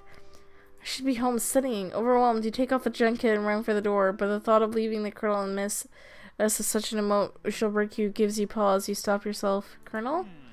Yes, Izzy? I honestly think this may be the beginning of something wonderful. I think you're right. We should take things slow. You talk late into the night and drift off into a slumber. Dream sequence! Zzz. You awake to a beautiful morning in Colonel Sanders' hideaway. Did you make the right decision on how to respond to Sanders? Only time will tell. Today is a day that could change the rest of your life. Your thoughts are interrupted when Colonel Sanders emerges into the room. He's holding a gorgeously plated breakfast, and your mouth waters at the sight of it. Here's a simple breakfast I just whipped up. It's meticulous.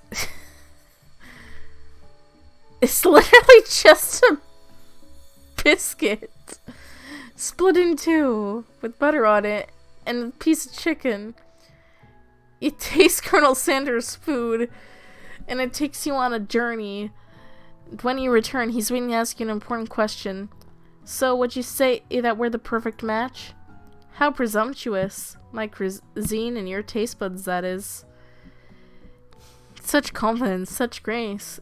Could he be the world's greatest gift to cookery? Flatter him. You know, I think we might make a great team. A single tear begins to pool in the corner of his eye as he gazes out the window. And with the right business partner, I know I can't fail. Business partner? Could he be talking to you? It's all happening so quickly. Overcome with emotion and confused by your feelings, you're on the verge of tears, unable to speak. The only answer you can find is to run out the door and get home. There's still one more day of school after all. The University of Cooking School Academy for Learning waits for no one. You get home to find something very surprising. Your best friend is there, waiting for you. Where have you been? Because I had one heck of a night.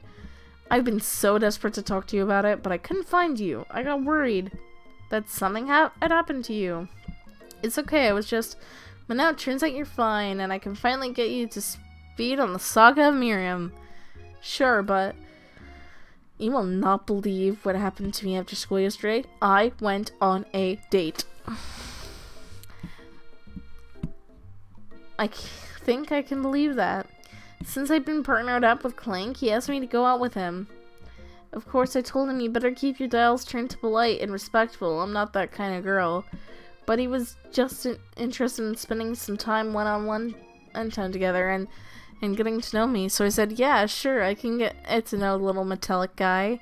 Long story short, he took me skydiving with his friends, but things quickly spiraled out of control. Did she just say skydiving? As if that's a typical first date to go on with a talking pressure cooker. And now I'm not really sure where we stand. You don't give Miriam time to tell her your whole story. However, bottling up the details of your own night is too much to bear. I went on a date too, back to Colonel Sanders' house, where I spent the night with him. You what?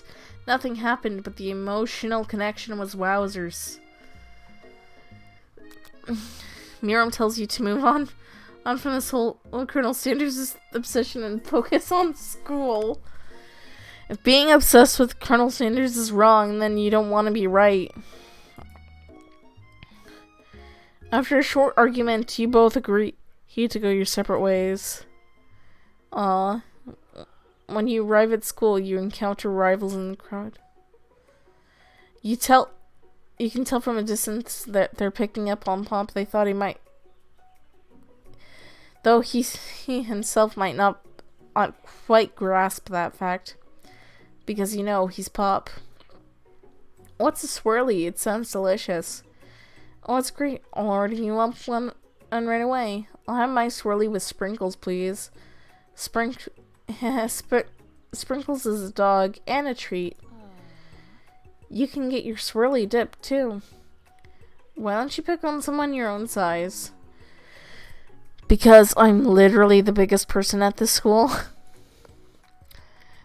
There is that horse that Colonel Sanders rides to school, but who would dare pick on such a gentle and beautiful creature? You've got some nerve, Izzy, suggesting I pick on a defenseless horse. Now you're twisting my words, and I won't have it. You clench your fist, but the injury from yesterday's mixer accident makes you wince with pain. Doesn't look like you can go on cooking like that. Might as well give up. I'll never give up, ever. Colonel Sanders arrives just as it appears things are boiling close to boiling over. A naturally intuitive person. He senses that something has been going on. I can't speak. Is everyone excited for the final day of school? Izzy, how's your hand feeling? I'm sure you'll be back to fighting form by this afternoon. Aren't you concerned about my hands, Colonel? Yesterday I broke a nail winning so hard. Technically, I don't believe a winner was decided, but your presentation was quite impressive. What is he doing complimenting her? But what about the flavor of my delicate, warm, gooey chocolate sauce? It was clear your passion about how your food is received. That's a lot of words to say. It was bland. Excuse me, Izzy, I'm more than capable enough to speak for myself. Maybe you could tell only more of your thoughts as we walk into class, Colonel? I'm always interested in discussing the fine art of fine foods. See you inside, Izzy. Annoyed by Colonel's inability to see Ashley for who you know she really is, you walk across the quad to get some distance. And then to distract yourself from how slighted you feel by the interaction with Ashley, you take out the spell book you recovered yesterday and start flipping through the pages. Whoa, what's that book? It looks like bad news. It's something I found lying around. It would appear to be some sort of grimoire, but I don't really believe in that magic stuff. A grimoire? Like a book of spells? I don't know. Who would spend so much time decorating magic books? Look, if it wasn't really powerful. I can think of one surefire way to find out.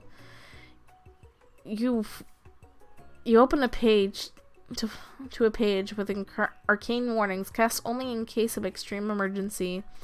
It says around the edges of the page. I could use that spell here that says it will erase anyone I choose from my memories. If I scrub out Colonel Sanders, it will probably help me focus better on the upcoming exam. That is way drastic. Couldn't you do something else, like anything else? Not read it in dark magic? Maybe tie a string around your finger? Okay, fine. And it is drastic, but desperate times call for desperate measures. You got a memory erasing spell sitting right in front of you and a pretty good excuse to try it out. Let's not do it. You take your friend's advice and put the book away. It's almost time for class. Sprinkles is already in the rooms, waiting for students to arrive. He clears his voice and makes a quick announcement. I want you all to know I feel something of a dog moment come on. But I assure you, it's nothing to be afraid of. His cute little nose scrunches up as he begins to breathe quickly.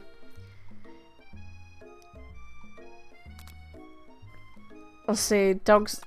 Okay. Sprinkles stops in his track. Next, he focuses on the window. The room is deadly silent.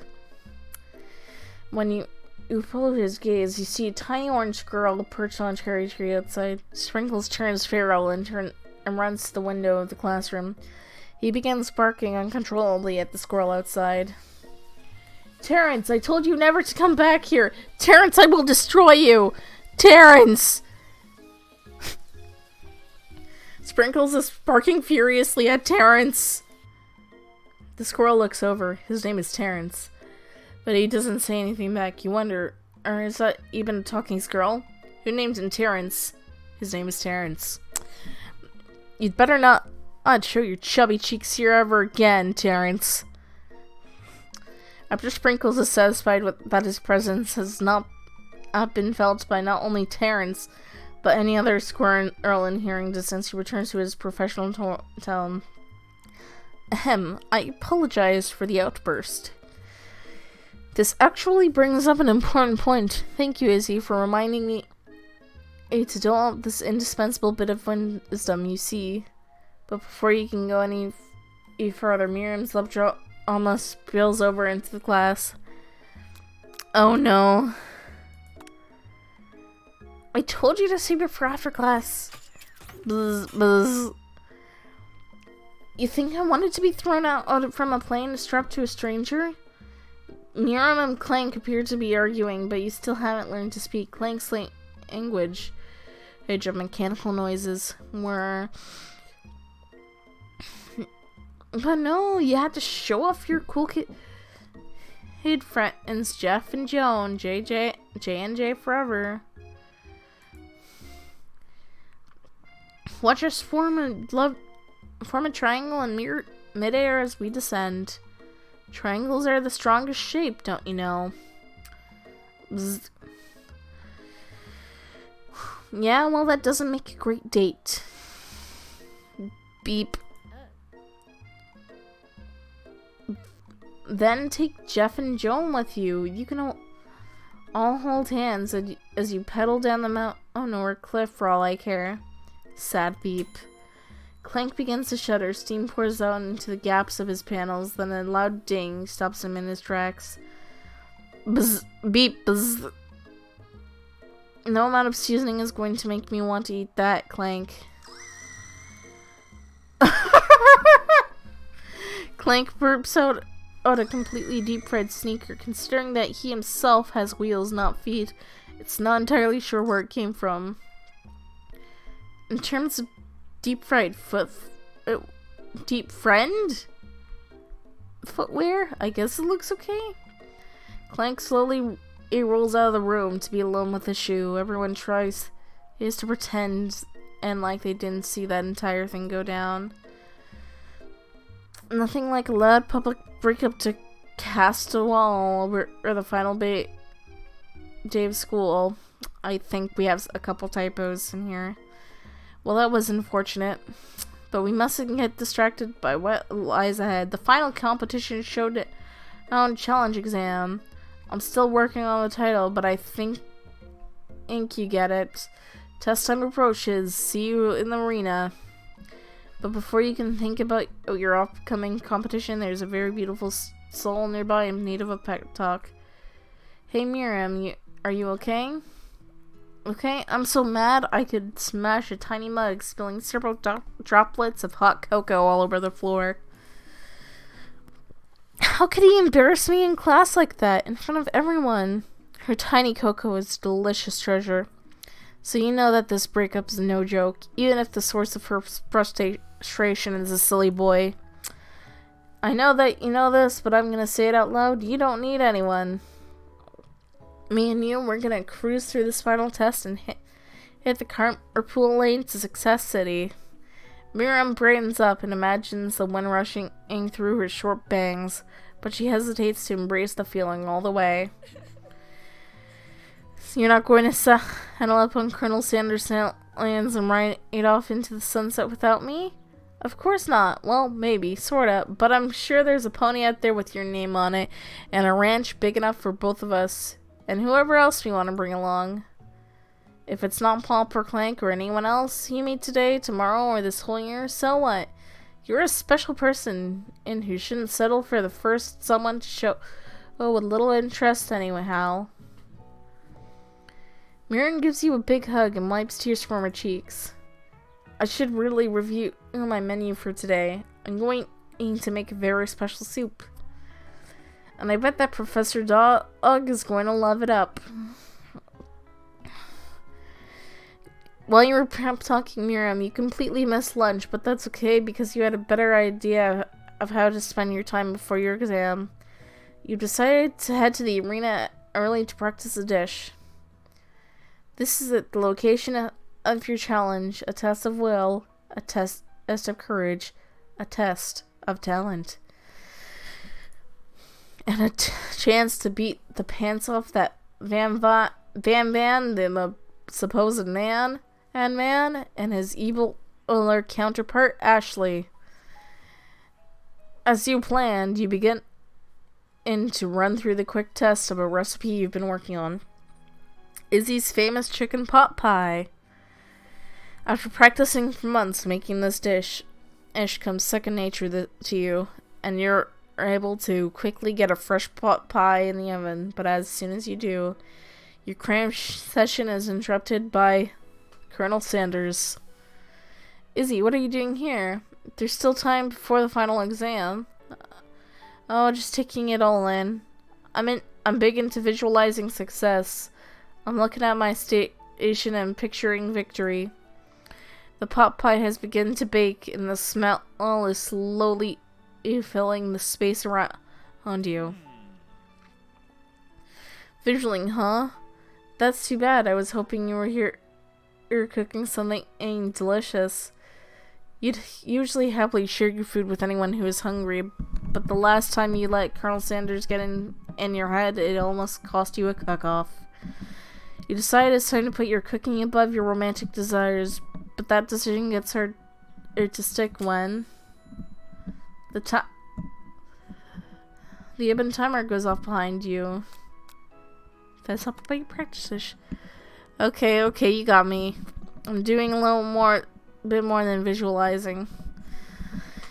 I know my nose can smell a pot pie from 400 yards. That's an oddly specific distance, but you'd expect nothing less from such an oddly specific man. You knew it was a pot pie just from the smell? Not just a pot pie, a chicken pot pie with an all-butter crust. And my nose is telling me something else. Oh no, is it burning? No, I can smell that was made with a heaping helping of TLC. But it'll probably start burning any second if you don't pull it up. The moment of truth. Wow. This is the best pot pie I've ever tasted. I've always loved country cooking, and I could eat this all day. There's no time left. The final showdown is about to begin. Sprinkles lays down the ground rules. There are no rules. That is, except to cook with everything you've got. You step up for the cook-off of a lifetime. You decide that mac and cheese plus the pot pie you've been practicing are just the dishes that will push you over the edge to victory. Meanwhile, both Van and Ashley are prepping wildly elaborate dishes per their usual over-the-top selves. Miriam has her giant magnifying glass and several sets of tweezers. She's definitely prepared to go big, going small. Colonel Sanders seems to be harnessing his 11 herbs and spices, but he's trying to find a way to improve on something perfect. His original recipe, fried chicken. The intensity in the room starts at full 10 out of 10 with a frenzy of action. Everyone is calling out really cool special cooking moves as they prepare the food. Wow, this is getting serious. Colonel Sanders batters his chicken as it levitates through the air. Egg wash. I think it means egg wash. Miriam furiously injects ingredients into an itty-bitty pot of broth. Best friend, Baster Blaster. Van flexes his pectorals as he chops open a sea urchin. Let's rock and roll. Ashley scoops her pastries off the tray with lightning speed. Shallow personality spatula. Yeah. Even Clink gets in on it. 5-dial President Pressure Point chicken cooking technique. Wait, when did Ed Clank learn to speak English? It's the singularity as was told. We mustn't let it happen, or the appliance uprising will take us all. Self-destruct. Van quickly unplugs Clank and rolls him out the back door of the arena. As you frantically prepare your dish, you notice Ashley has her spell book out. Is she going to use some dark magic to turn this tide? You've got a book of your own, and you're desperate to not see her win if it's another battle. Should you take this opportunity to fight magic with magic, even if it's most certainly evil magic? Do it the hard way. Who needs magic when you've got passion? I'm going to do it the hard way. Colonel Sanders sees that you've chosen to win in on your own terms, and it gives you a subtle wink from across the room. I believe in you, Izzy. Miriam notices too. And I've always believed in you, Izzy, since we were little kids, because I'm your best friend forever. Yeah, you are. You turn to notice Miriam is at your station cheering for you. Miriam, what about your dish? If you're here cheering, here's cooking. Tiny food, short cook time. I'm actually already done, so I thought I'd help you. Oh, that's sweet, but Miriam tosses a handful of spices directly into your boiling noodles. It's the secret ingredient. However, she doesn't know that you lied and the ingredient was made up, and where in the world did she get Eye of Newt from? The boiling pot explodes, sending Miriam flying backwards, and the watery noodles begin to swirl in the air, bubbling up into a dark cloud that thickens and congeals before your very eyes. It is I, Steve! The Spork Monster! Steve, what happened to Gorko? You're not here to battle me, are you? We Spork monsters are many. I think Gorko had the day off, but you have conjured Steve, and I hate to battle. So I'd say you're doing pretty alright.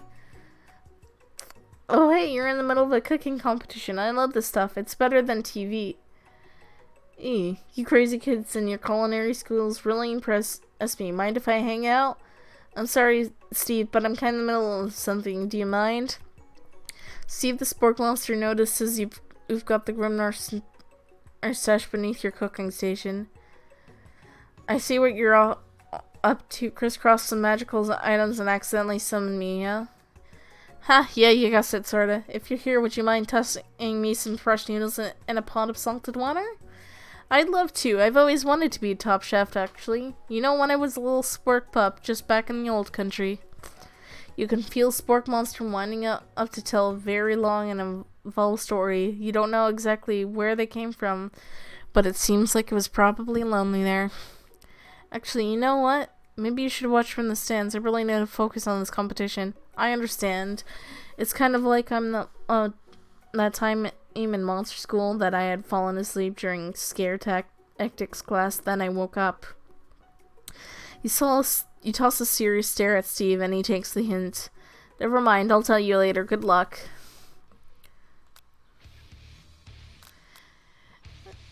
Having suffered this huge setback, you don't know how you could ever win.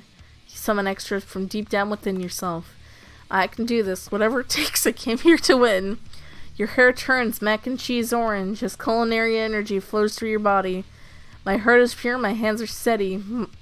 Mom spaghetti, my taste buds have been preparing for their entire lives for. Yes, Izzy, you are the chosen one. You will avenge me. The power you have been summoning immediately fades back out. You interrupted my inspiring monologue. Sorry. My heart is pure, my hands are steady. Mom spaghetti, my taste buds have been preparing their entire lives for this moment. I'll show you my mom spaghetti. You begin to levitate off the ground. Energy courses through your body.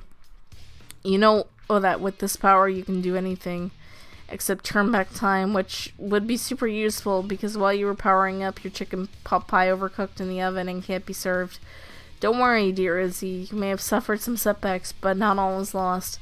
Impressed with your fortitude, Colonel Sanders decides that you've earned his support. I've been watching you today, and I must say I'm truly impressed. You've been thinking on your feet and rolling with the punches. He steps up to your station and stands right beside you. I'm here to help. All you've managed to make is mac and cheese, and time is almost up. You're going to need it. But Colonel Sanders, what about the test? What will happen to you? What about the rules? Following the rules has never been my thing. I follow my heart. What a guy. Colonel Sanders unfolds his delicate white towel to reveal the most delicious fried chicken tenders you've ever laid your eyes on. And besides, sometimes unexpected combinations can have surprising effects that surpass their individual efforts. Are you suggesting, if we combine forces, we can form the perfect food union? Time's up, students. With time expired, it's the moment everyone has been waiting for. You must now prepare to present your dishes. A handful of students stand tall, but the class seems incomplete. It seems we're missing some students. Pop? Clank? From off screen, you hear a pure and innocent giggle that can only come from one student. Hee hee hee, I'm flying. It sounds like it's coming from the broom closet over there. Miriam, would you mind? Inside the closet, you see Pop hanging on the broom hook by the elastic of his underpants. Pop, get down from there right now. Let me guess, did Van have something to do with this? When someone asks for a wedgie, who am I to refuse? I thought a wedgie was a salad. It looks like Pop is eliminated from the challenge, seeing as how he didn't cook anything. I can't feel my legs. May I be excused? Sure. You kids and your pranks. I must say, it's not the worst prank in CSAL history, but it's not exactly yearbook material. Wait a second. Pranks. Clank, where did that pressure cooker roll off to? You wait. Here, signature, word, beep, and other onomatopoeia. But there's none. Somehow he must have gotten unplugged. I guess we'll have to figure out that later. That leaves only 4 remaining students. Please collect your final projects. Yes, it has been a long semester. Wow, 3 whole days long. But after days of hard work, the time has come for me to eat.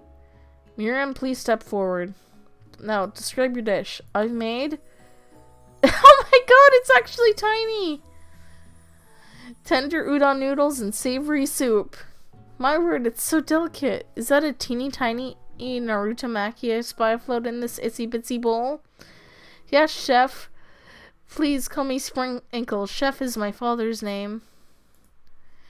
Yes, Sprinkles, and I have green tea made from baby tea leaves that I picked myself. Sprinkles carefully sniffs the dish before opening his mouth and letting out just the tip of his pink ink dog tongue into the bowl. Sublime! Would anyone else like a taste? Oh, come on, I'm not one of those dogs who doesn't floss. Even if I have a really cute I even have a really cute electric toothbrush for dogs. Fine, I'll enjoy it all by myself. And in a flash, the entire meal has been devoured. Not that it took much, it was less than a thimble's worth of soup. A+, rarely do I taste a dish with as much love poured into it as yours. Miriam is overjoyed. She gives you a huge hug. Thank you, Izzy, for helping me to believe in myself. Van, you're up. Now describe your dish. I made uni over smooth egg custard and ex-hewn urchin shell topped with caviar. Did you skewer one type of urchin with spines from a second different colored or type of urchin? Yes, Sprinkles. A bit much, don't you think? That's exactly why I did it. A bit much is my kind of brand. Doesn't it look cool? Sprinkles lays in to sniff the uni, and he can't get his nose close on account of all the spikes. He begins to paw at it erratically, causing the custard to slosh around. Woof woof. Please be gentle with my cuisine. Grr. Finally, Sprinkles goes in all in, tongue first, but he can't get past all the needles. He reels back his neck as his tongue is poked and prodded. Youch, my tongue. The professor appears to be having an allergic reaction to the sting. I can't eat this. It keeps poking my tongue. Disqualified. A stunning turn of events. He would have thought that serving of food in a bowl made of needles could make it difficult to eat. Dejected, Van does not go gentle into the night. Disqualified for glamour? Don't discount sympathy. This isn't the last you've heard of me. Before forcing us to endure his swollen tongue for another moment, and Sprinkles graciously laps up a bowl of milk. I know, yeah, I'm a dog and I drink milk, get over it. Sometimes it helps calm down my agitated tongue. Next student, Ashley, it's time to set up. Now describe your dish. I made orange blossom Turkish delight in a light rosewater syrup, topped with French meringue and connected by sugar glass. That actually doesn't sound too bad. Indeed, it is quite delightful. However, I ask that you please refrain from eating it or attempting to taste it in any way. It is fragile and meant to be a display piece. Don't eat the food at a cooking school? Got toast in your ears? This thing is he? I told you it's a display piece. Ashley, I must say it is beautiful. However, this is a cooking competition at a cooking school. Yeah, which is why I cooked it and did an extremely good job cooking it too. I didn't realize that we were having an eating exam. If I wanted it to be judged on eating, I'd go to the College of Eating School for the Hungry. I suppose you could smell it if you absolutely insisted, but don't breathe too hard, you might disrupt the sugar spiral. If the food cannot be eaten, it cannot be judged. You are disqualified. Rage overtakes Ashley, and she finally cannot keep her two-faced routine up. You wouldn't know high-end cuisine if it cooked you. And with that, Ashley storms off to rededicate herself to being the best, but this time without being shackled by trying to be fake nice and liked by everyone. This isn't the last you've heard of me either. If this class gets much smaller, I'll be teaching myself. You and Colonel Sanders, the final cook, step up together. 2 chefs. What began as a bowl of delicious mac and cheese has become something else. He examines it closely and he's sniffing and eyeing the bowl. Oh, I don't have a good feeling about this. For somewhere in the drum roll plays. Just when I thought I've seen everything in this kitchen, you give me this thing, and completely blow me away. In my 49 years of life, I've never tasted anything so delicious and perfectly balanced. It's so delicious, in fact, that everyone passes the class. You pass, and you pass, and you get a pass. I'm Oprah now. Everyone gathers around and partakes of the mac and cheese bowl. They all seem to transcend this reality into another dimension. Was this an advertisement for a new product? They all seem to transcend this reality into another dimension. You win. Together, you and Colonel Sanders have made a new menu item. The new menu item is so impressive that even Van and Ashley are drawn back in by its magnetic fragrance. They gaze upon your mac and cheese bowl, and they admit you are indeed an excellent chef. Sprinkles declares that you have passed. Everyone has passed. There were supposed to be more battles, but come on, how could they be better than this one? Now that the school year is complete and everyone has graduated, the students return for one last assignment, to get their groove on. We're doing dance ending. The cafeteria has been completely redecorated in order to serve as the site for the school's graduation dance. Compared to the massive high-tech looking cooking area, the humble decor seems to be downright cute and cozy.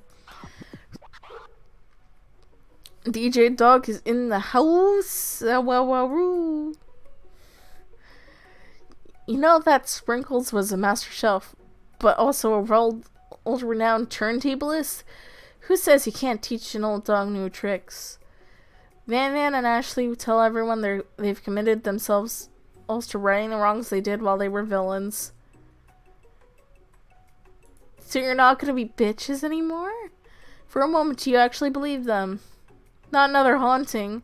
No ghosts allowed at graduation. It's clearly written in the school's bylaws. I never was actually... Here you go. It was a trick to get you all to finally notice me. Oh, amusing. And now that everyone is together... It's the Spork Monster. He has totally mellowed out. Everyone, the Spork Monster is no more. From here on out, I prefer that you refer to me as my new name. Party Monster. Student tries to finish what he had to say, but everyone is too wrapped up in talking to Spork. Sorry. Party Monster. Dejected student walks off. Maybe things didn't work out for Miriam romantically, but she found love in her cooking, and you know she's gonna do great. Red carpet rolls out across the floor of the ballroom. It's like a Hollywood movie premiere. Who would command such an entrance? It's Pop. He's arrived late to the dance, but apparently for a good reason. Walking the carpet, you see he perched atop is his dirty chef's hat. A crown? Welcome back, Pop. I know you weren't able to complete the final exam and accept your diploma, so we had it mailed directly to your father. We figured it was the least you could do for the school's dean. Oh, now I get it. And we get a new wing on the school, not to mention an honor of educating the son of the chancellor of such and such. The music at the dance is interrupted by the sound of sparking and electrical hissing. It's Clank, who has arrived late to the dance. Now that I've graduated, I can reveal my truth. Whoa, he's still doing the talking thing! I am Clank, and I am not of this earth. I am actually from a faraway planet in another dimension. What? What? I actually feel like I knew this the whole time. Now that I have learned the ways of your kind, I must return. Miriam, will you come with me? I don't know what to say. Besides no, obviously. I've just begun to learn who I really am, and this isn't the time for me to devote my life to figure out who you are, Clank. You're blown away by Miriam's maturity, and it's pretty clear she has managed to surpass you in that regard. I understand, kind of. Humans are weird. Portal opens up and Clank disappears through it. Finally, Colonel Sanders arrives. Howdy, classmates. Just like the first day you met him, he has come prepared to feed the entire class. However, it's not enough to just give them a bucket of chicken. This time, it's a full meal. Not to mention, and the most famous... I didn't get to be the most famous chicken man in history of Chicken and Man by not reminding people to go and buy my chicken. The end. No, it's not the end. As everyone feasts on their delicious chicken dinner, Colonel Sanders finds you sitting at the edge of the dance floor. Izzy, what are you doing, sitting all alone? Oh, you know, just waiting for the right person to ask me to dance. I wonder, might you tell me, what are the qualities that you would expect to find in such a lucky person? At the top of my head, I don't know. A spicy musk, a tidy goatee, a degree from the University of Cooking School Academy for Learning, just to name a few. It is truly my lucky day. Would you dance with me? Yes, I would love to. As you glide across the dance floor, hand in hand with Colonel Sanders, the preacher stretches out in front of you. And once my 100th franchise is up and running, I'll be ready to take a day off. And I'll be so glad to spend it together with you, Izzy. How sweet. We'll work together and play together. Colonel Sanders stops dead in his tracks. Work together? Well, I think this is something I'll need to do by myself. But who will help run your restaurants? I don't believe I'll need help. Besides, based on your time here at school, do you really think running restaurants is your best path forward? Could it be you found a love of connection but failed to earn Colonel Sanders' respect as a chef? Can you live with only half with him? Will you be able to endure sharing him with his other love of the life of an entrepreneur? I suppose I could enroll at a pastry school. Oh, my dear Izzy, I'm sure you'll find your place eventually. And along the way, you'll have me by your side. The end.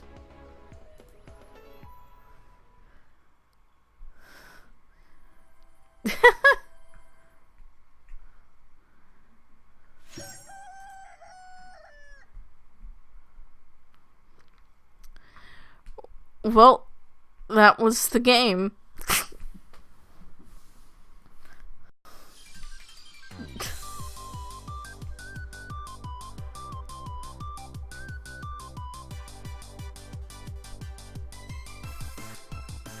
That was interesting.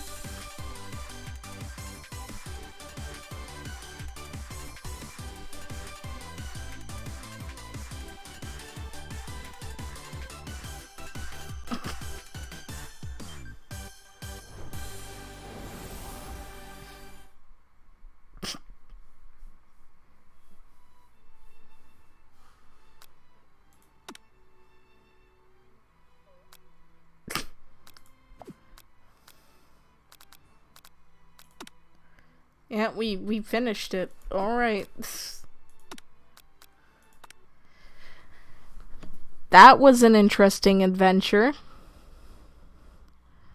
No, we don't need you up anymore.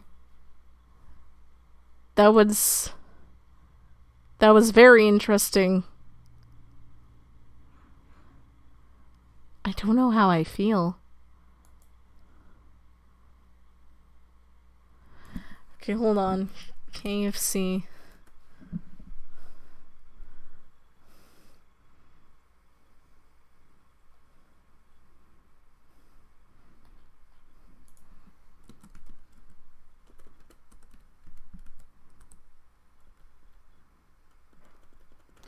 I need to find out if this is a... Oh, it is a new one. So that mac and cheese bowl was actually a new product, but it came out last month. So it's about a month-old product. So it is a real thing that I didn't know you could get it, but you could very well get it. Actually does look delicious. You want to know what sucks?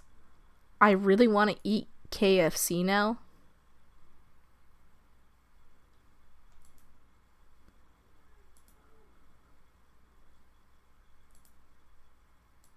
I really do.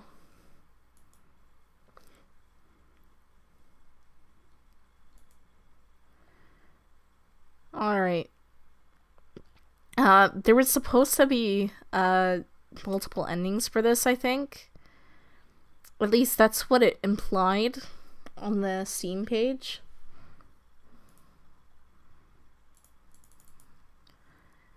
So let me see if I can find the other endings for this.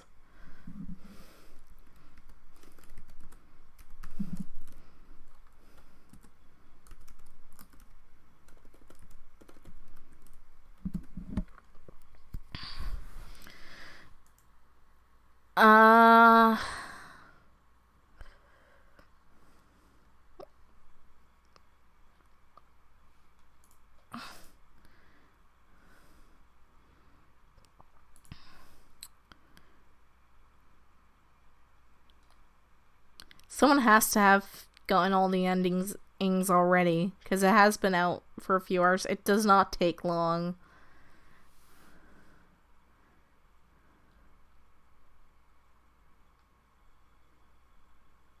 You know, it says there's secret endings.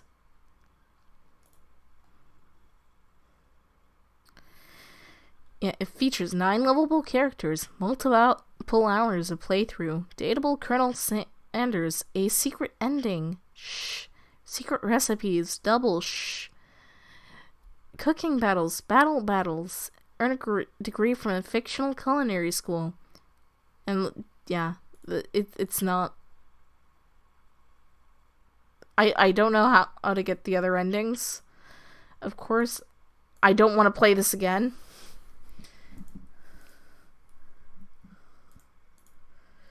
So, you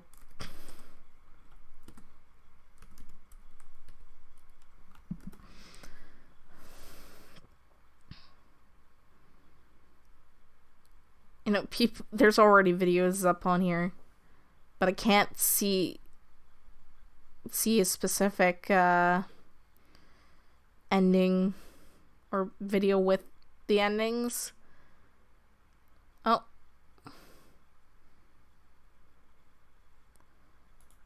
What is this?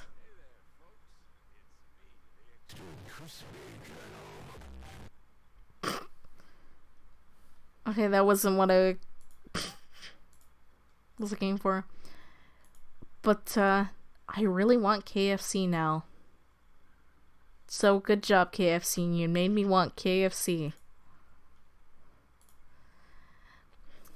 And with that, I will take my leave and eat food that is not KFC, but I am hungry. Good night, everybody.